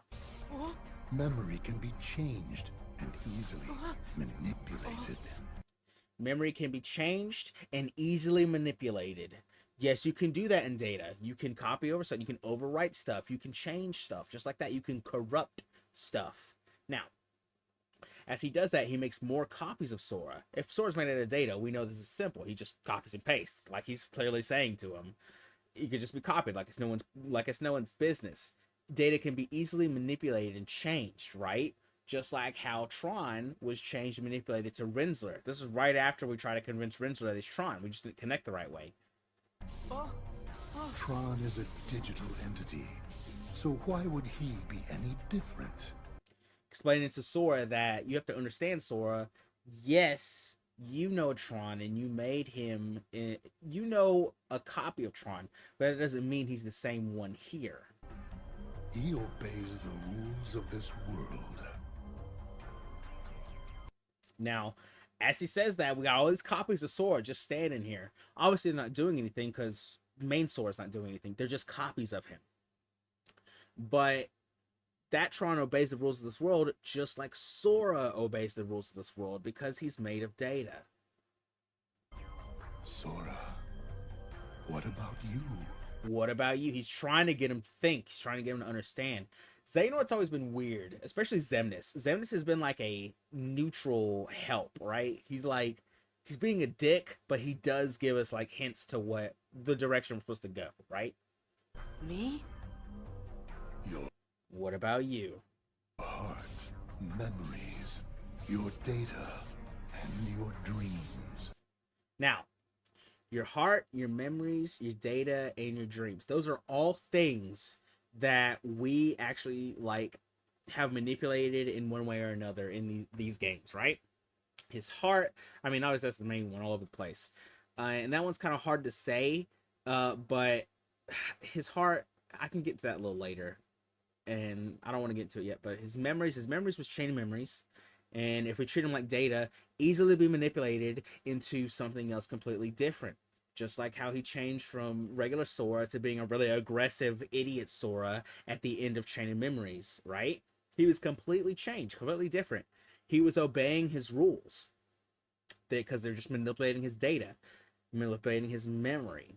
So if he's made of data, that's why his data. Is his data his? I don't know. He might be a copy, just like our Tron isn't the original Tron. This original Tron Rensselaer is the original Tron. So obviously, if we're copies, that makes us more in line with how we relate to Tron, because he's ours. So obviously, if we think that we're a copy, it makes you start to think of who we might be a copy of. Same with the dreams. Like that dream we saw at the end of Dream Drop with Ansem and Riku in, yes, that's Sora's dream, but it's still able to hold data. So you could realistically say you could copy. It's hard to say whether you could say his dreams are made of data, even though they are dreams. The bits and bytes that have made up your life so far, can you say for sure they are not just copies of someone else's? So, this is what ruined me. This one statement right here. I was so certain I was on track to what Sora is. I was like, okay, my man's made out of data. That's why he can affect data beings, and why he has special abilities unique to him, because it's in his programming. But what if the whole goddamn time this son of a bitch was a copy of somebody else? This is some bullshit. Because Sora has been copied so much, it's memeable. We have like 5 of them in reality. He's obviously copyable. Of course he is. He's made of data. You can copy paste him as many times. But who's to say that he's the original? There's no telling. And from this one statement, I've come to understand that Xemnas and Apprentice Xehanort, right? They knew a lot. If you remember, Apprentice Xehanort at the end of Melody of Memory he knew of the other side, the unreality side, right? He knew a lot of stuff. Xemnas knew about nobodies. Xemnas understood how to time travel. Xemnas and Apprentice Xehanort, he had a very hard understanding of what was going on in everything. And I feel like every time after we kill Xemnas, every time we talk to Xemnas, he's always telling us something. So I see no reason for him here to fuck with Sora. I feel like that's young Xehanort pushing the main plot forward here. The reason Xemnas is here is to actually kind of wake Sora up into what he is. But because Sora's just, he's Sora, he's a moron. He's not like reading between the lines. He's taking it at face value, basically saying that he's basically doing the Roxas thing. We're like, no, I'm me. Well, Roxas did that too, and Roxas not him. Roxas is a copy of Sora. So who's to say Sora isn't a copy someone else? Yes! My memories and feelings belong to me! Now, that is not an untrue statement. As we said, even though it's a copy of something, the heart is shared, and the experience, the connections will be the same. The experience and everything might be a little different, but your connections and feelings will be the same, like we saw in the train scene at the beginning of 2. When we were about to board the train and leave, because our connections with the data, Hainer, Pence, and Olette with Roxas were so strong and connected, it caused a feeling of sadness that we're leaving them, and everyone was befuddled. Even though he was the original, the copy's feelings and emotions and connections of the main heart that the copy was connected to, obviously because it's the same heart, was still a part of Sora. So even though, yes, he may be a copy, yes, his feelings and everything are his. It is his heart. You had better check. Make certain the box's contents match what's on the label. Now, there's box thing there. Don't get caught up in that. I agree. I also got caught up in that, and it led me nowhere. But if it leads you somewhere, have fun with that. I ditched it. I'm seeing this as more of a saying, but at the same time, it could totally be the box thing. I don't know. Since you have been chosen. All right, main plot stuff. All right, so now we established that Xemnas has got a good idea of what's going on. He's telling us a lot about Sora that he's not picking up on, and that is portrayed in a way to more fuck with us in the sense of the DDD plot, right? But if we take the understanding of that, we can say, if we believe in the fact that there's a lot of evidence to point that Sora is made out of data, even though he's a real being, he could be made out of data. If we take this fact that Xemnas is mostly truthful here, right? Because he really hasn't lied ever. That he's mostly truthful here, telling Sora to his face what he is. I would be inclined to say that Xemnas is telling the truth and that Sora is probably a copy of somebody else. Now, the question is, who the hell are we a copy of? Now, that's really ambiguous. There's almost no leads for that. Or at least there was until Kingdom Hearts 3. Now, Sora's never really had a parallel before, or a foil, I guess, until Yozora. And there's something very peculiar about Yozora. And it makes me really, really think on it. Yozora is a character from a video game. He is a digital being.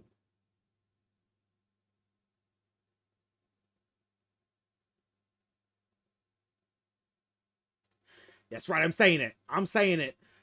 Sora is a copy of Yozora. Yes, sir. He is indeed a copy of Yozora. What the fuck? How did I get there? That's just such a left route. How? They don't even, what? Ugh, ridiculous, right? I agree. Absolutely ridiculous. But I'm gonna prove it, probably. So, how do I exactly begin with this? Now, there's a lot of stuff that connects Sora to Yozora. Obviously, the more on the nose stuff of the names and whatnot, but there's a good bit of stuff as well. Now, there's also this sort of in plain sight thing that Nomura likes to do, where even with Xemnas here, he's telling us exactly what he means, but it's portrayed in a way as to where it's kind of following the main plot and where you don't really listen to what he's saying, right? Even in Stage 2, where you see Sora hooked up to monitors all over the computer room and everything, and you're just like, whatever, he's just monitoring him, of course. No, he'd be made of data. Why else would you hook him up to 19 different computer screens? And that's in plain sight. It's not hidden at all. It's plain sight. So I took this idea of hiding it in plain sight, right? And the only thing that really connects Sora to Yozora is exactly the first thing that connects Sora to Yozora, which is, of course, Toy Box. The very first thing, all right? Damn it. B-Roy bullshit. All right. This is right after the game trailer, okay? Right after the game trailer. I was watching that! Sorry. But this is no time for television, Rex. Gotta say, that Giga's pretty impressive. So, they're talking about the trailer here, right? And there's only one person in this world that has played the video game that is Verum Rex, which Yozora is from. And not only has he played it, it's his favorite character. Really? I like Yozora most. So, it's fair to say that even though Rex hasn't beaten Verum Rex yet, as we get into later, he is probably the most adept at knowing who and what Yozora is, right? Now, obviously, Rex isn't the most credible source, right? So, grain of salt, but I still take this as Rex has no reason to lie or be misled in the direction he's going, okay? So when we finally show up here, right, and we meet everyone the first time, everyone doesn't know what we are, but we're toys. We're obviously toys, right? Now, this could be just Donald's magic, clearly, but it's not to say that there can't be some resemblance, because obviously if you look at the trailer and you look at Donald and Goofy, while they're not one for one with the outfits, they are very close to Yozora's companions. You know, the black coats with the green and blue trims all over. Donald's even got the fedora that his boy does. Unfortunately, Goofy can't wear glasses, so if but it's very close, right? No, the intruder said. So, and when we first meet them, right? Are they new? The first person to recognize Sora was Rex. You look familiar. You look familiar. Now, it could just be him getting stuff wrong, but even when we go to the game store, right, and sees the game picture, right, Rex is 100% confident that we're your Zora. I know this. What? You're You're Sora. Huh? My name's Sora. And even the piggy bank knows this is Zora. And the piggy bank has played Verum Rex with Rex. That's a sentence, isn't it? And so there's no reason for both of them to be lying or be very misled, right? Because Rex would obviously struggle a little bit, but the piggy bank, right on it, you're your Zora. Now, you could say that Rex struggled because basically what I'm saying here is that if Rex knows that Sora, off his appearance here, is Yozora, right? Then that means at some point in the story of Verum Rex, Yozora looks like this. He looks like Sora. This is what Yozora looks like. Okay?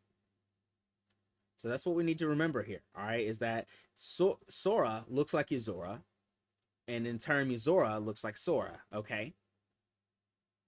Now, if we go to the secret episode, here it is here. Wait a minute. Secret episode, right? When we talk to Yozora, right? Jesus. Okay, well, whatever. When we talk to Yozora, right? For the first time, okay? He says a lot of interesting things. And at this point, we know that Yozora's from a video game. Like, we just know. Now, we'll wake up here. This is the final world. The final world is technically a dream world, okay? It is. It's very... because dreams and death are closely linked. So, it is very possible to connect to the final world through your dreams. So this... I'm all here. This is a dream world. That's how Sora's here. It's through someone's dream. Hey! Is anyone out there?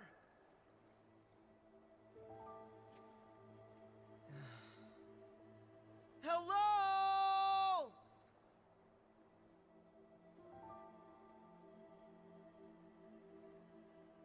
Hey. Huh? Hey. Who's that?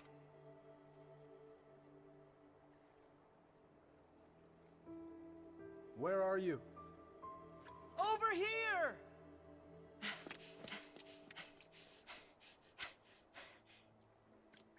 I see you. So this is Yozora, right? Now to get to this final world, right? You have to be asleep. You have to be in your dreams. So there's no reason for, and it's never happened anywhere else. You could say remind, but that's because Sora technically revived her there. It's hard to say with Kairi. Nevertheless, you would have to realistically go through someone's dream to get here. Even when Riku and Kairi came to the final world in Melody of Memory, right? It was through Fairy Godmother, who is a dreamcaster, if you will, right? So she's just specced into that. That's why she could just go there, all right? She could just go into dreams, all right? They didn't go there because they can't simultaneously dream and then go there at the same time. So this is Yozora's dream. So the fact that Sora is in Yozora's dream is saying something.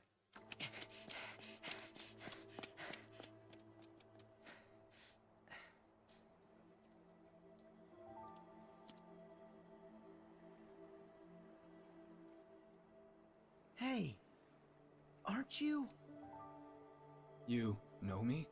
Yeah. You're Yozora, right? How do you know that? Who are you? I'm Sora. And actually, there's something I have to ask you. Sora? You're Sora? Huh? You know who I am? Sure. I've heard of you. If you're here, then this can't be the real world, can it? But wait, that girl, she told me about you. Maybe you are real after all. So, if we take this into account that they're still video game characters, right? Sora doesn't like fully understand that even though he's a video game character, you can be real. Like, this can be real even though he's made of data. Are you done? No, this isn't the real world. It's not. This is a video game. I'm sorry. At the same time, this is also a dream of a video game character. And I am here. But this isn't what I really look like. That's not what he looks like. That's not what he looks like, guys. Oh, shit. That's not what Yozora looks like. What does he look like? Boy, it's a fucking mystery, isn't it? Well, if only somebody just knew immediately and told us way earlier. That's right. Sora and Yozora look the same. That's not what he looks like. Yozora looks like Sora. That's what he looks like. Right there. How would you recognize me as Yozora? How does he know? How does he know? How does he know he's Yozora? Huh? In this game, who knows what he's called? Who knows what he's called?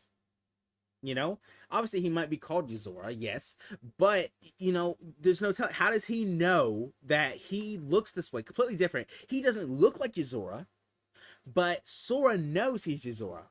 Now, this could just be from the video game. This could just be from what Rex told him. It's hard to say. You know, maybe after this version of Yozora was transformed into the current version of Yozora, he's called something else, right? Maybe he's not called Yozora anymore. So the fact that he's just like, whoa, how do you know I'm Yozora? 'Cause I don't even look like me. Huh? Why are you using Sora's name? I don't know about that one. There's a lot of stuff about Sora. You know, the name thing, I don't know. Because there's a lot of stuff with the girl, you know. That's a missing context thing I don't have, unfortunately. It doesn't help or distract from the fact at all. That's a missing context thing I don't have. Because I am Sora. If you are who you say, and it was fate that brought us here, then my path is clear. What?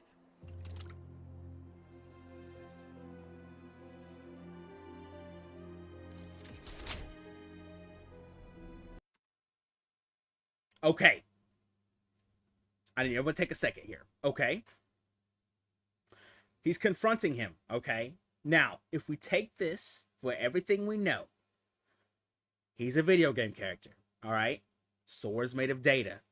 All right. Doesn't mean he's a video game character too. He's just made of data as well. Okay. They're both made of data. And if we take the idea that Xemnas wasn't lying and that Sora is a copy of something, and we take Rex at face value because he has no reason to lie to us, same with Piggy Bank, no reason to lie to us, and we believe them when they say that we are Yozora, even though we don't look like him.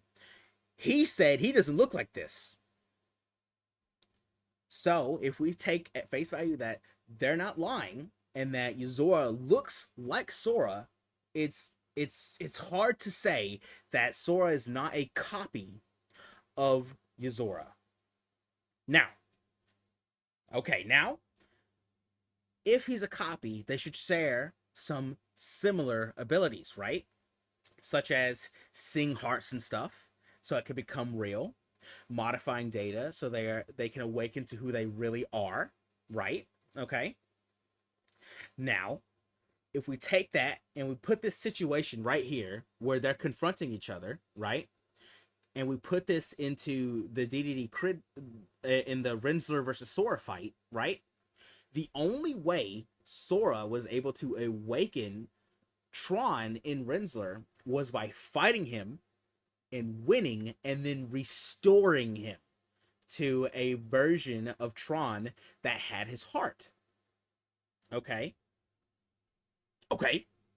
And after that happened, even though it was a different version of Tron, and the copy was the one that originally gained the heart, because they are the same thing, they're the same person, even though their copies are different from each other, they share the same heart. They can share the same memories. They can share the same dreams. There's a reason Sora is in Yozora's dream. It's both of their dream. They're the same person. And right here, what's the first thing that pops up? It's not the city, it's his heart. And it's not Yozora's heart, it's Sora's heart. And it was summoned by Yozora, who is Sora. It's the same person. It's the same heart. This is their heart. And from there, as he's confronting him, he's trying to transfer over the memories that Yozora, what does that call Yozora and Sora? Okay, so Yozora is transferring over his memories to Sora's heart. That's why he summoned it here. It's the same thing when ever Sora did the limit to Renzler and activated the little access pad over Renzler's heart, like we saw earlier. It's the same thing where Sora is putting in, he's putting in the memories of the old version that he knows into this original or copied version here, like Zora's doing with this copied version of himself. He's putting in the memories of Quadratum right now. That's why it sounds like data. That's why it's loading in. He's loading in all this memory of Quadratum into the heart of Sora. He's making him become whole again. He's restoring him to a previously working version. Hey, wait! I don't know about this shit. This shit, I don't know. Wandered in here and went through some trials. I have no idea. I accidentally wandered into this place and went through some trials. Now, that could be Quadratum. I have no idea. I don't know about that statement. I'm gonna be honest with you. I don't know about that statement. I was told to save Sora. Now. Huh? Then what's with the weapon? It's the only way to restore him. So I guess saving him would be like restoring him, I guess. Either way, it's the same way that Korra told him. You have to use that key to fight Renzler. I guess same thing here with his weapons. He has to fight in order to restore, right? Time to end this. Okay, now take all that information and we go to the correct ending. Both endings are true, by the way, but we're gonna go to not that one. Not that one. So both endings are true. We're gonna see both endings, okay? Let me go back actually, so we can see both endings. Cutscenes, endings. Here we go.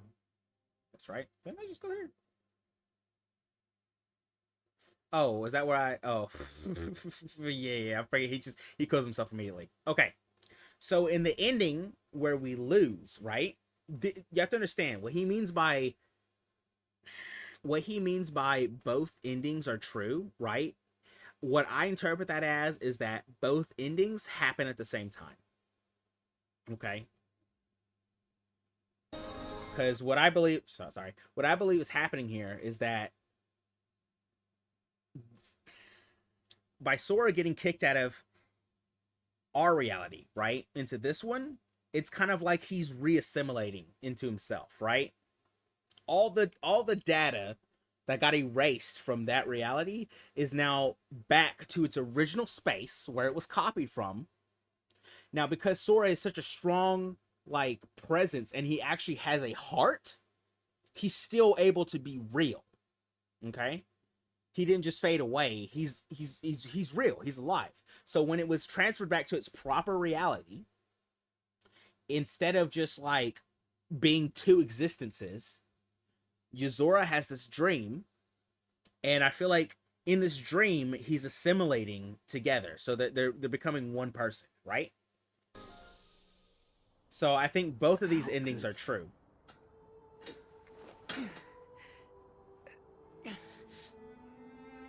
Sorry, but I don't lose.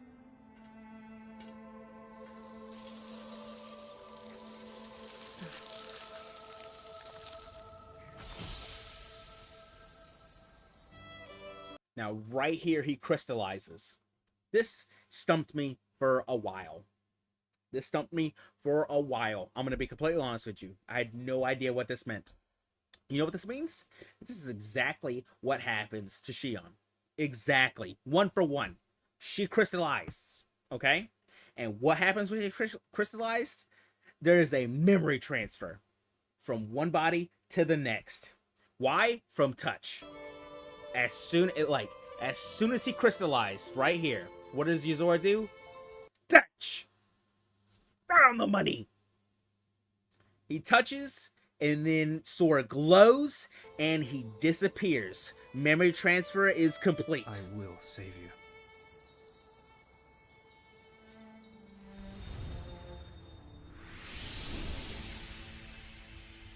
The dream is over, okay? They are one right here. They are now just Yuzora with the memories of Sora.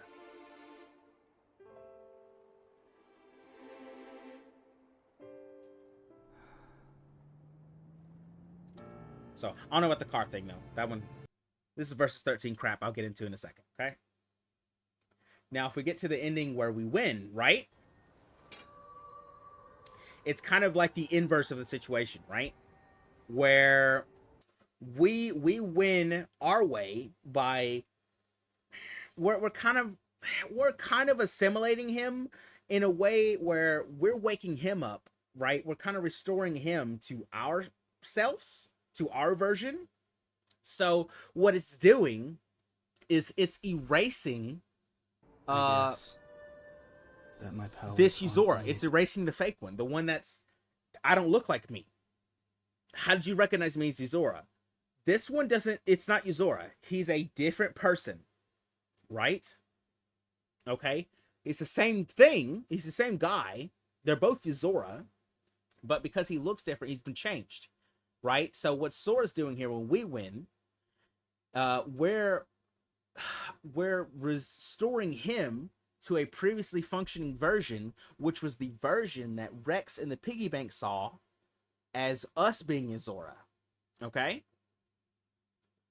And you got to keep in mind, both of these are happening at the same time. So while at the same time, he's being restored to how he looks like as Sora right here, at the same time, this Yuzora, while being restored to how he originally looks like, is gaining the memories and experiences and the heart that is from Sora when he crystallized. Yet. That's why it's still. What do you mean? This is so complicated. Never mind.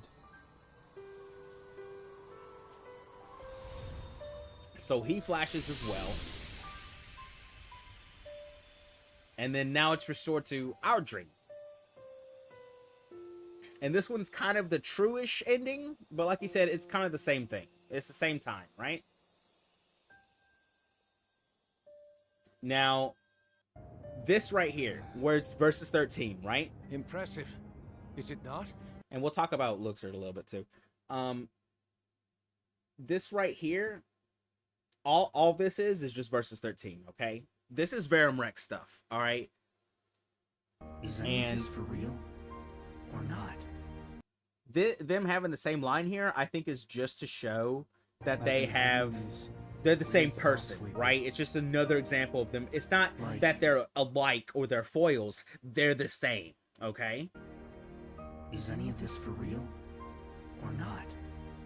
Now, I think 4 is going to be kind of like the separation of Yuzora and Sora into their own people, but That's a even bigger. I'm just trying to prove what he is, okay? Which I think I just did. So, yeah, I think he's that. I think he's a copy of a video game character. Now, why would that matter? And couldn't you just say he's made of data? Yes, I can. I can just say he's made of data. But that's not enough for me. That's not enough for me. I say Sora is a video game character, which sounds absolutely ridiculous because he is a video game character. But people aren't listening to me. He is a video game character in his reality. This is very confusing, I know.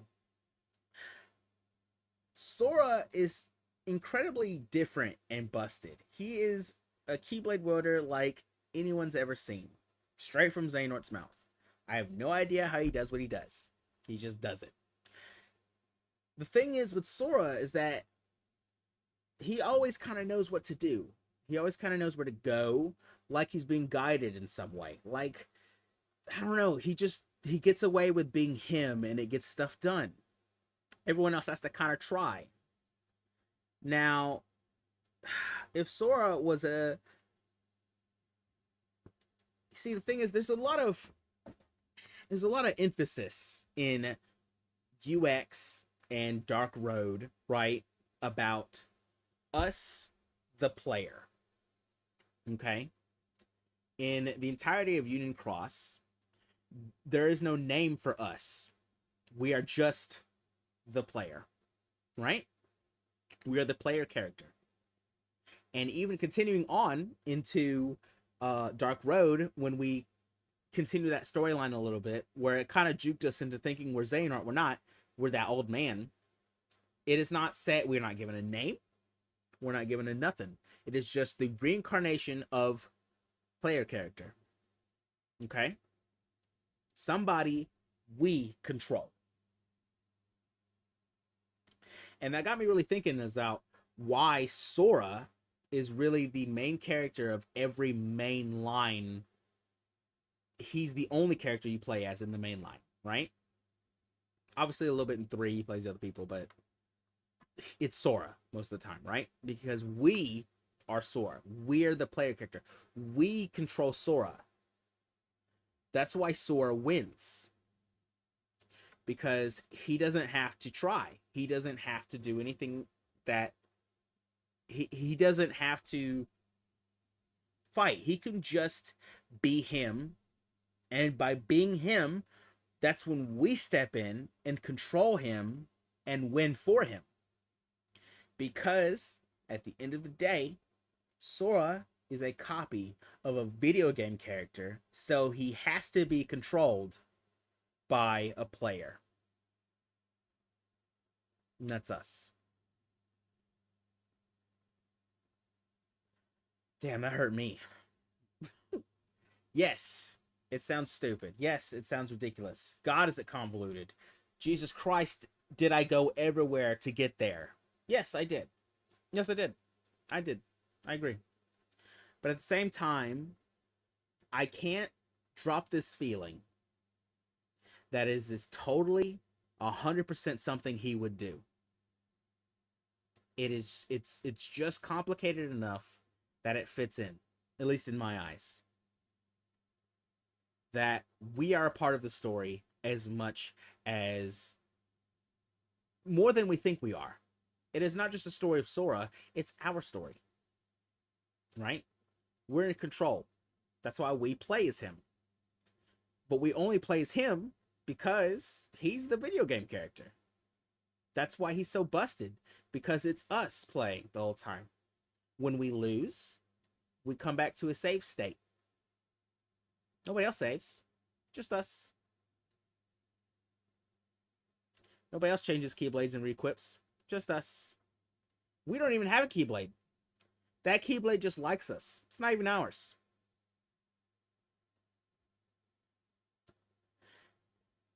Now, I agree. That's a wild statement. And there's no other reference to video games in this franchise, is there? No, of course not. Of course not. It's not like this is a big ass crossover game. No. That's a stretch. I'm gonna need some solid evidence. Okay. Union Cross. At the very end. What's the last Disney World we go to? Yep. Right after we get stuck inside of data, and everything in the data should just be functioning as is. There is a new world that spawns in there. Nobody knows where it came from. And it is unique because it is a data world. It is Wreck-It Ralph. It is the trans something station. It's the video game station, something like that, right? The new world that just pops up out of nowhere is literally a video game world. And in that video game world, you can go to other video games without it's a part of that world. Being able to go into video games and is it's possible. Even in 3, in Toy Box, we get thrown into a video game. Not everyone else. Not everyone else. I'll go to Toy Box right now. Oh, Toy Box right now. Toy Box right now. Okay, Jesus Christ. Okay. When we figure out why all our friends have gone missing and why Buzz's when we're in the video game lasering, section and all the weird stuff that's. Nope, that's the doll. That's the Video doll. games.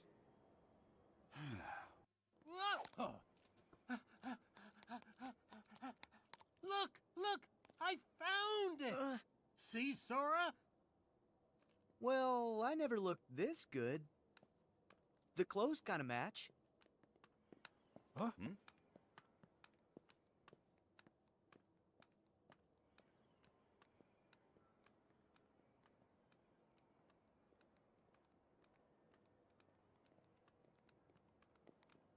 What do you know? They are video game figures. They are. There's so much video game figures that these figures are real. See? I told you, Buzz. They're toys, just like the rest of us. Well, I suppose. Donald, I thought your magic decided how I look. Explain. Slipper, that's not you. That's true. That's not you. It's not. That's not you. That's not what Zora looks like. He does. That's not Zora. He's Zora. Hey, Riku would make a great action figure. Must be him. No, it's me. I've got. He just knows. He just knows. It could have been some convincing, but he just knows. Got the black clothes. And, But the Riddler, does he know? All right, everyone. Now that we're back together, it's time to return to Andy's room. Now? But can't I at least check the strategy guides? I want to know how to beat Bahamut. Next time. Right now, we need to go home.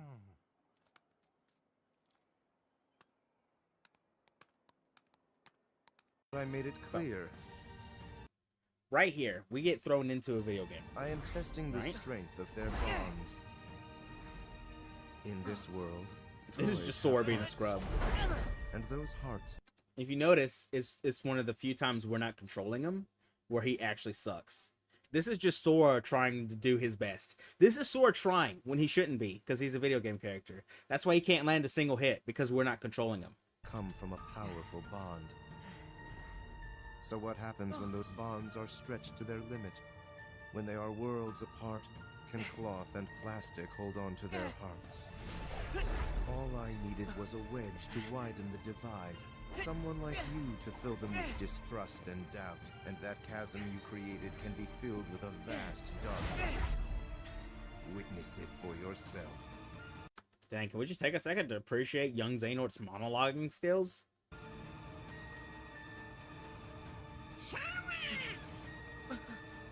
Do something!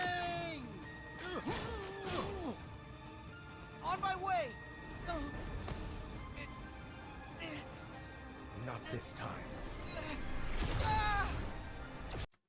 He knocks us into a video game. He didn't do that to anybody else. There's no explanation why we were absorbed into a video game here.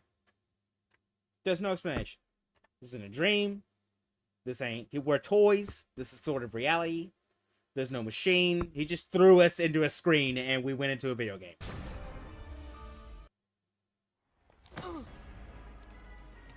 We're still toy form here. Where am I? Well, granted, so are the Gigas. In this world, you come from a video game. So now you can watch my experiment from inside that screen.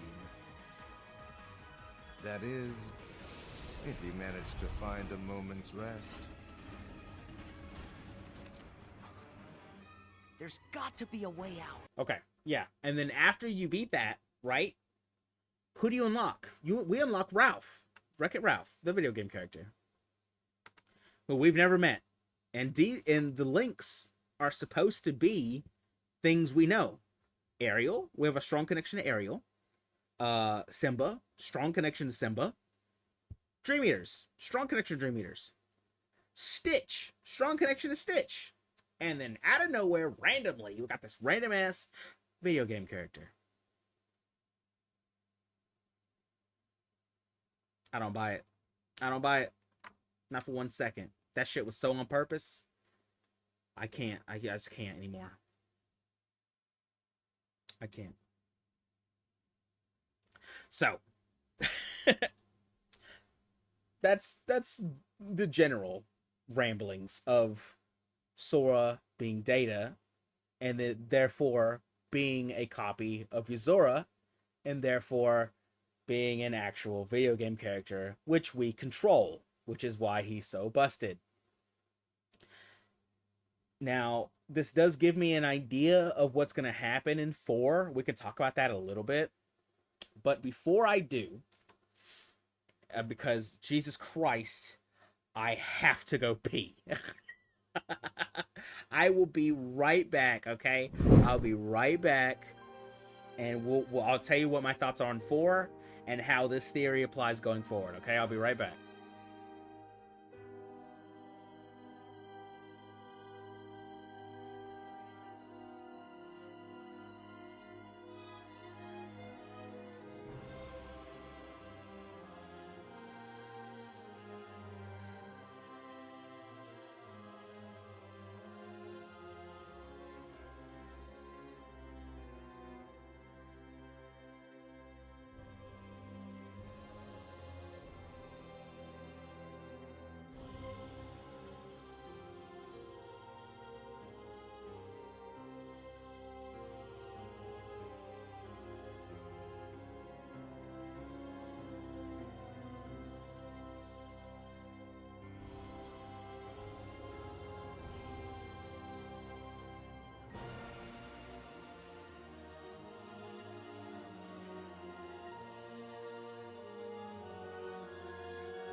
I'm back. I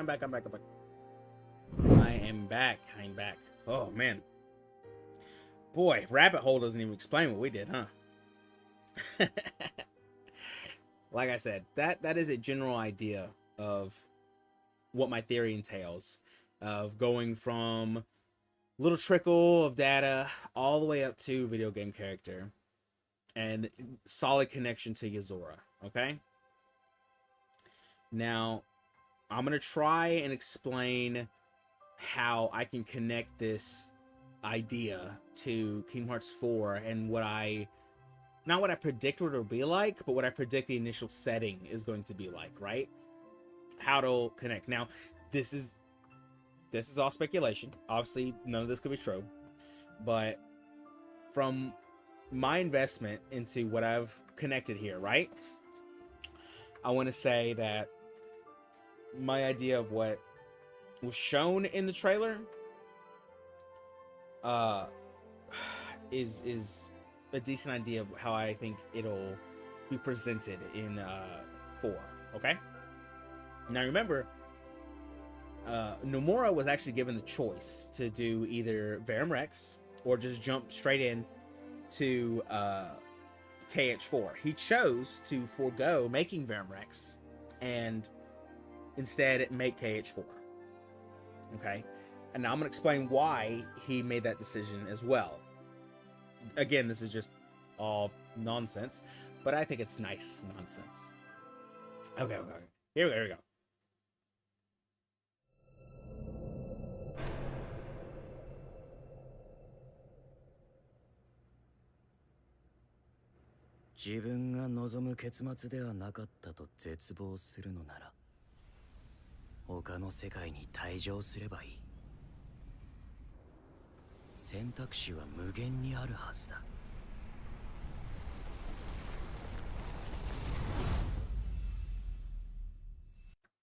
So the heart resides in the soul, which then guided fate to its rightful place. So I interpreted this statement as the soul being the being itself, right? How Terra, even though his heart is gone, his soul remained within his Keyblade armor, and it kept him, even though all those years passed, right? And was just waiting for his heart to return, right? So I interpreted this as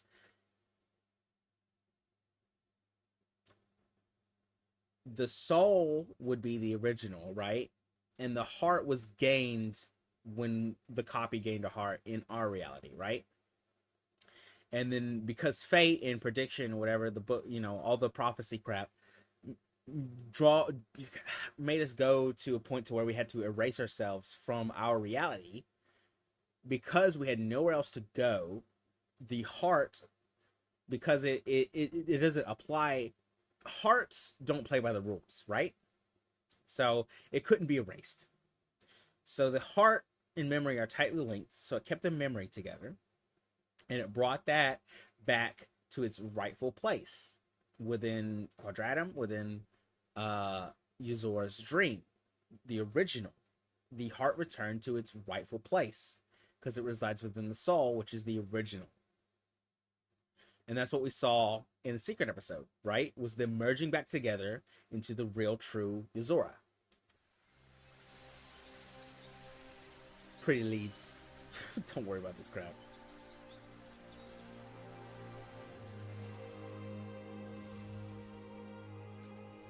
Choice is yours once more. I think that's meant for us. I'm not sure, but it's hard to say. This trailer is also vague. Now, right here, okay, this new look, while it does piss me off, also got me thinking, okay? When we merged together, right, in the dream world, if you notice Sora right here, he's like a perfect mixture, without all the plaid and stuff.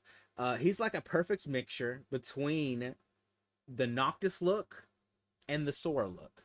Like, he obviously has the Noctis hair here, but he's still got the Sora peaks. He's still got the little curvature and all the spikiness, and it's brown. Because this is what he really looks like. This right here, I don't think is Sora anymore. This is Yuzora. Now, I don't see him ever saying that. Okay. Nowhere in this trailer does this person ever say his name, right? So we know it's Sora because it's Sora, obviously. But my interpretation of it is what happened in the secret episode is that they merged back together into one being, and the original being, Yuzora. Sora is the copy, okay? In this case, Sora is Rinsler, right? So they are now back whole into Yuzora, into his true look. This is what he really looks like. This is Yuzora, okay? But at the same time, you got to remember, he crystallized and the memories were transferred to Yuzora. So what I'm thinking here, instead of like an amnesia plot, right? It's like a reverse amnesia plot where he has all the memories of his previous life in our reality, but all his memories from here are overwritten by our previously saved state that has the heart. So he has a heart now. He's in a video game with his heart now. And he looks like himself again.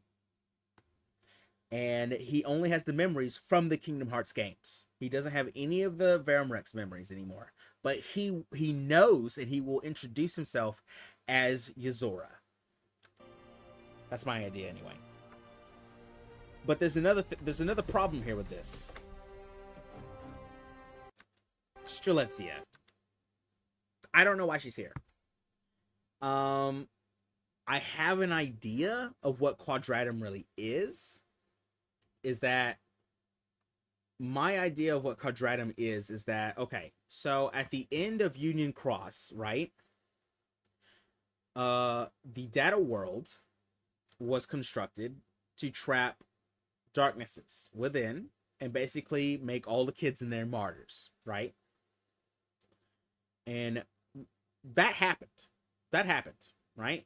And as darkness was running rampant in a locked off data world, it was corrupting it and turning it completely different, right? And all those kids' hearts left, right? Because hearts don't play by the rules. They can't be trapped, all right? They could just leave whenever they want. So, by using a dream, which is the Cherethies, using a dream and the rule breaking that is hearts, those hearts combined with the dream and made Dream Eaters that could cross realities into the actual reality and be Dream Eaters there. But those kids are dead.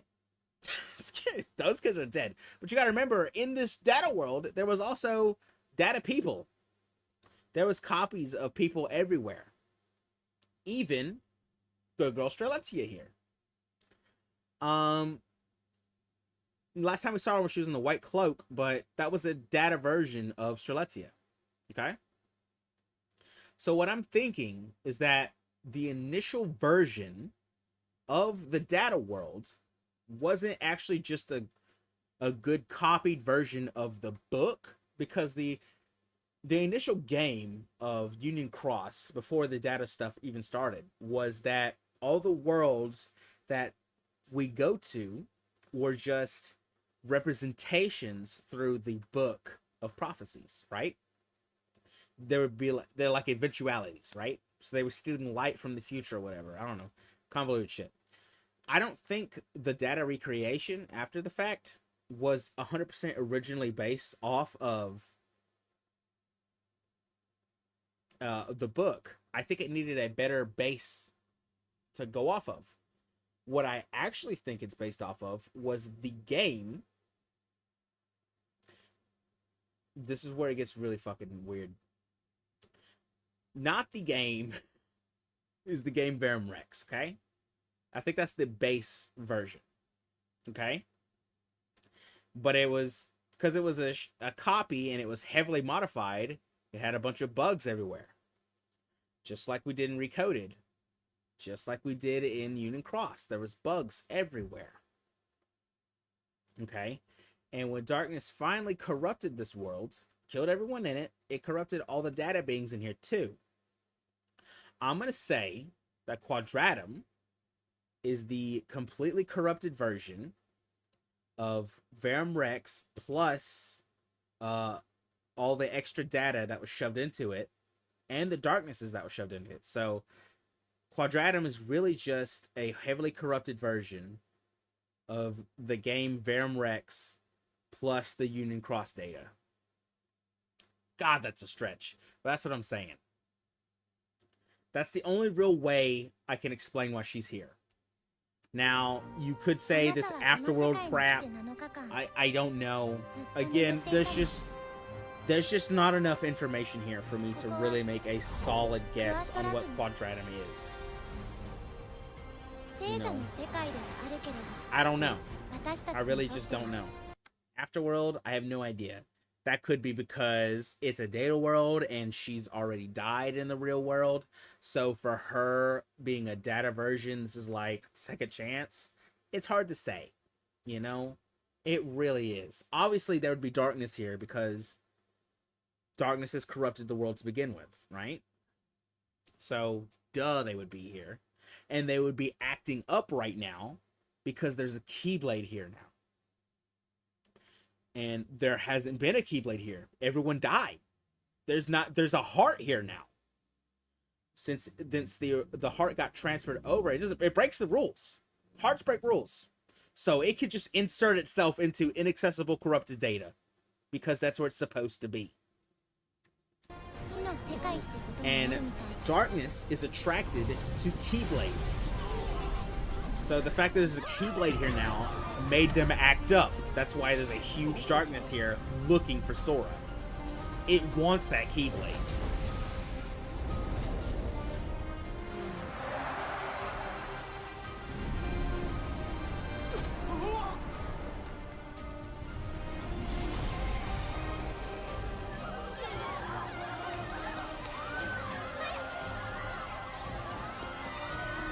I mean, he's already in action. He knows what to do, bro. This is Yuzora, but with Sora's memories, so he already knows. The crazy thing is the Kingdom Key, right? The Kingdom Key also kind of breaks rules because Keyblades are weird in that fashion where they can just kind of do what they want. You got to remember that the Kingdom Key is not actually tied to Sora. It just likes him a lot. So even though I'm saying that this Sora is saying he's Yuzora, he's the same person. So obviously this Keyblade would stick with him. Not because it's tied to him, because it wants to.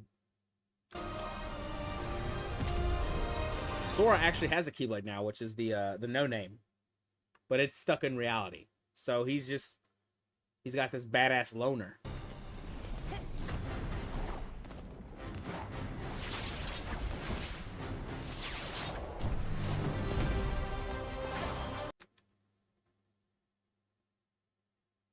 Are we the Keyblade? Hold on.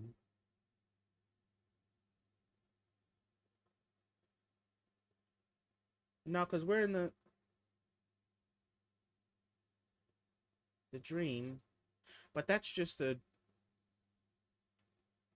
data. That's just a memory. We get the Keyblade.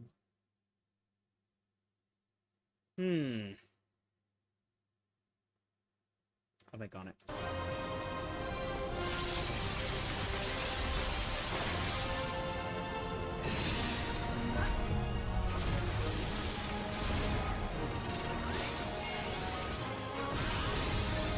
Now, I don't know why these two guys are here. I don't even know if one of them is the master. I'm gonna be honest with you. It's hard to say. Obviously, yeah, from all the hints we got, we believe one of them is the master. I don't know about the other guy, though. We'll tell him. But that's just my thoughts on 4, you know? That's the only real way I can connect it to my theory of him being Data and then restoring to Yuzora. So, that's all I really know. And if you want to, like, argue the fact that Riku sees Yuzora in the dream, obviously he would, because that's where Sora saw him. You know? Yuzora at this point is just a dream now.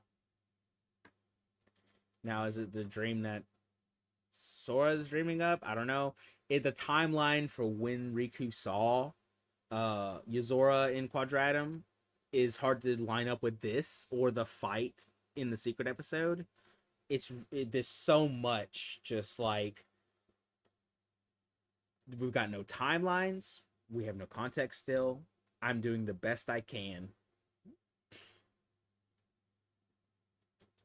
But those are my ideas.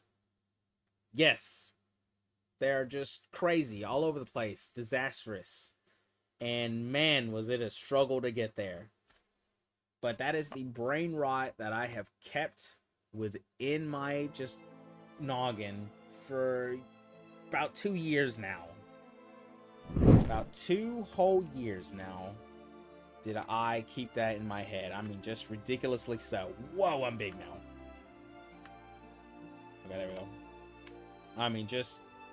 Oh, that's my ideas anyway.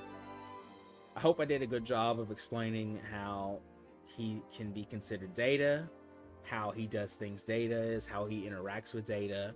I hope I did a good job of explaining how he can manipulate data, how he does it naturally without even thinking, how many parts of the game tells us exactly what he is, but it's subtle enough to where you're not supposed to notice.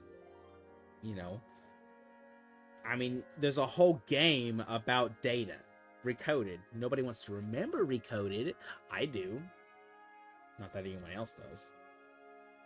Not that it was good, let's be honest. But it did have a lot of stuff in it, including like this stuff called dark data, which I'm be honest, guys, I gotta research a little more. Dark data that's a statement right there. They did explain it a little bit, but it's weird. It's just like darkness controlled data. It's really confusing. It really is. You know, there's the bugs.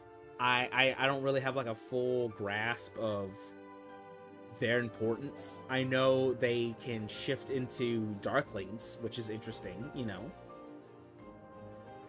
But Recoded is oddly important as well. Same with Chain of Memories. Chain of Memories is also very important. Like, okay, I said I was going to talk about Luxord, right? And the theory is that Luxord is the guy in driving Zora, right? So he would be a part of Verum Rex, right? Luxord is the only one who fights differently, okay?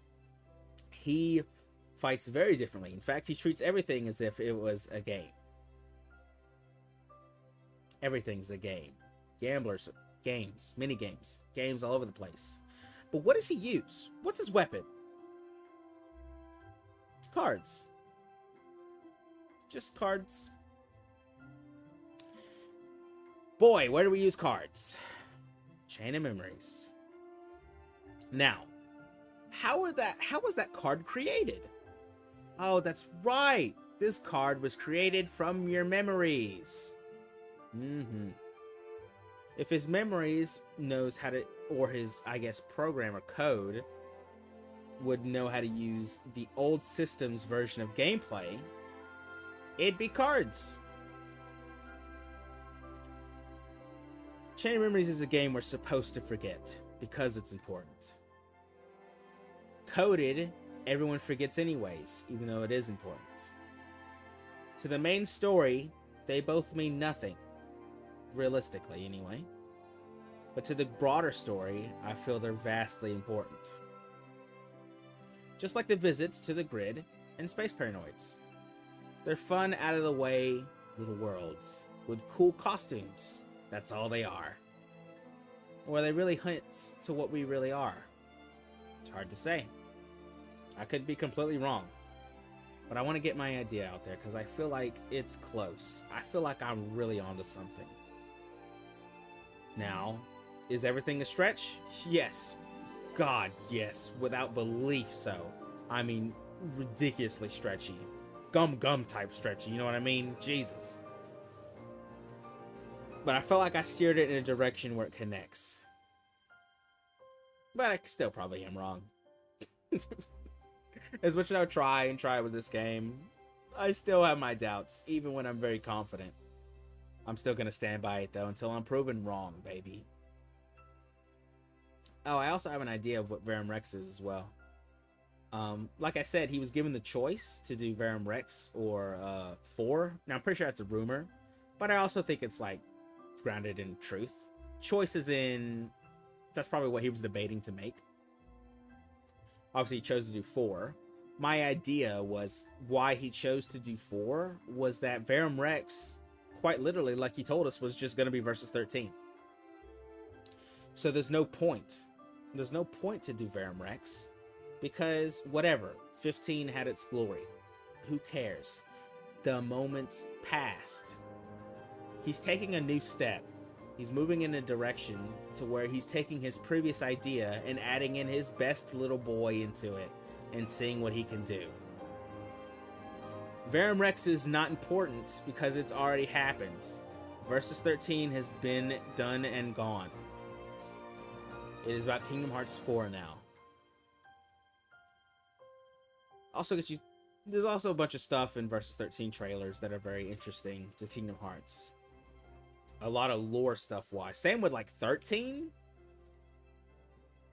Especially, you know, it's Fabula Novula Crystallis stuff. So there's a lot of stuff connecting 13 to Kingdom Hearts as well.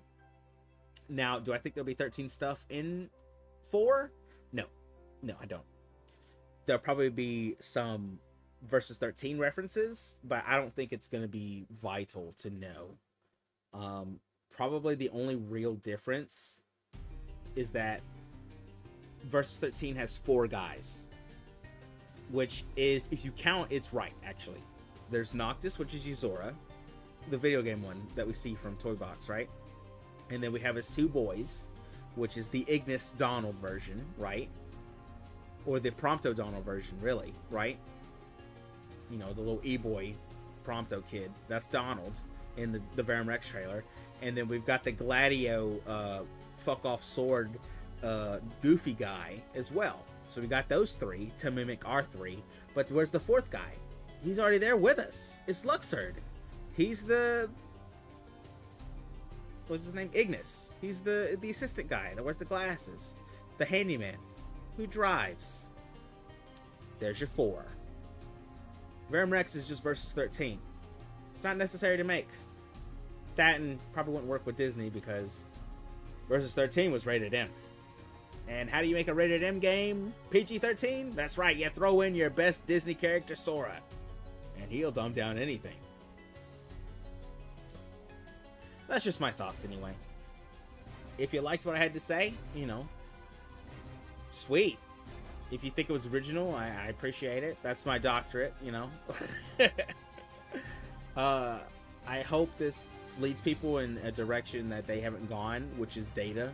You know, most people are thinking dreams or this unreality crap, or, you know, even darkness and stuff. I'm like, yeah, I get it. That plays a big role. Don't get me wrong, it really does. I just feel like people are completely ignoring the fact that Data has become such a prominent figure within the story, and yet nobody's really adding that to the premise. Same with the fact that nobody's thinking about what or who is Yuzora. I mean, Sora. My bad. Same person. You know what I mean? Everyone's just accepting him as who he is. A normal boy. Yes, he is, but obviously there's something special about him. And I wanted to know that normal boy shit. While I love it, I really do, and he's still a normal boy. He's something special, man. So I had to get my idea out there. Hopefully somebody finds it and either runs another direction with it, or at least takes into consideration the fact that Data is more prevalent than it seems. So that's all I have to say about that. If I come up with anything else, I'll let you know. There's some connections and stuff to Recoded and stuff like I said, but I think we're good for now. I think I got the basic idea out there. If anyone has any questions, just drop some comments after this goes up, and then I'll respond from there. I've thought about this a lot, so I have a pretty decent idea of answering questions. I have a doctorate, like I said, so. Oh, man. Hopefully, with this couple hours of rambling, I can actually cut it up and then post something shorter and more digestible for people to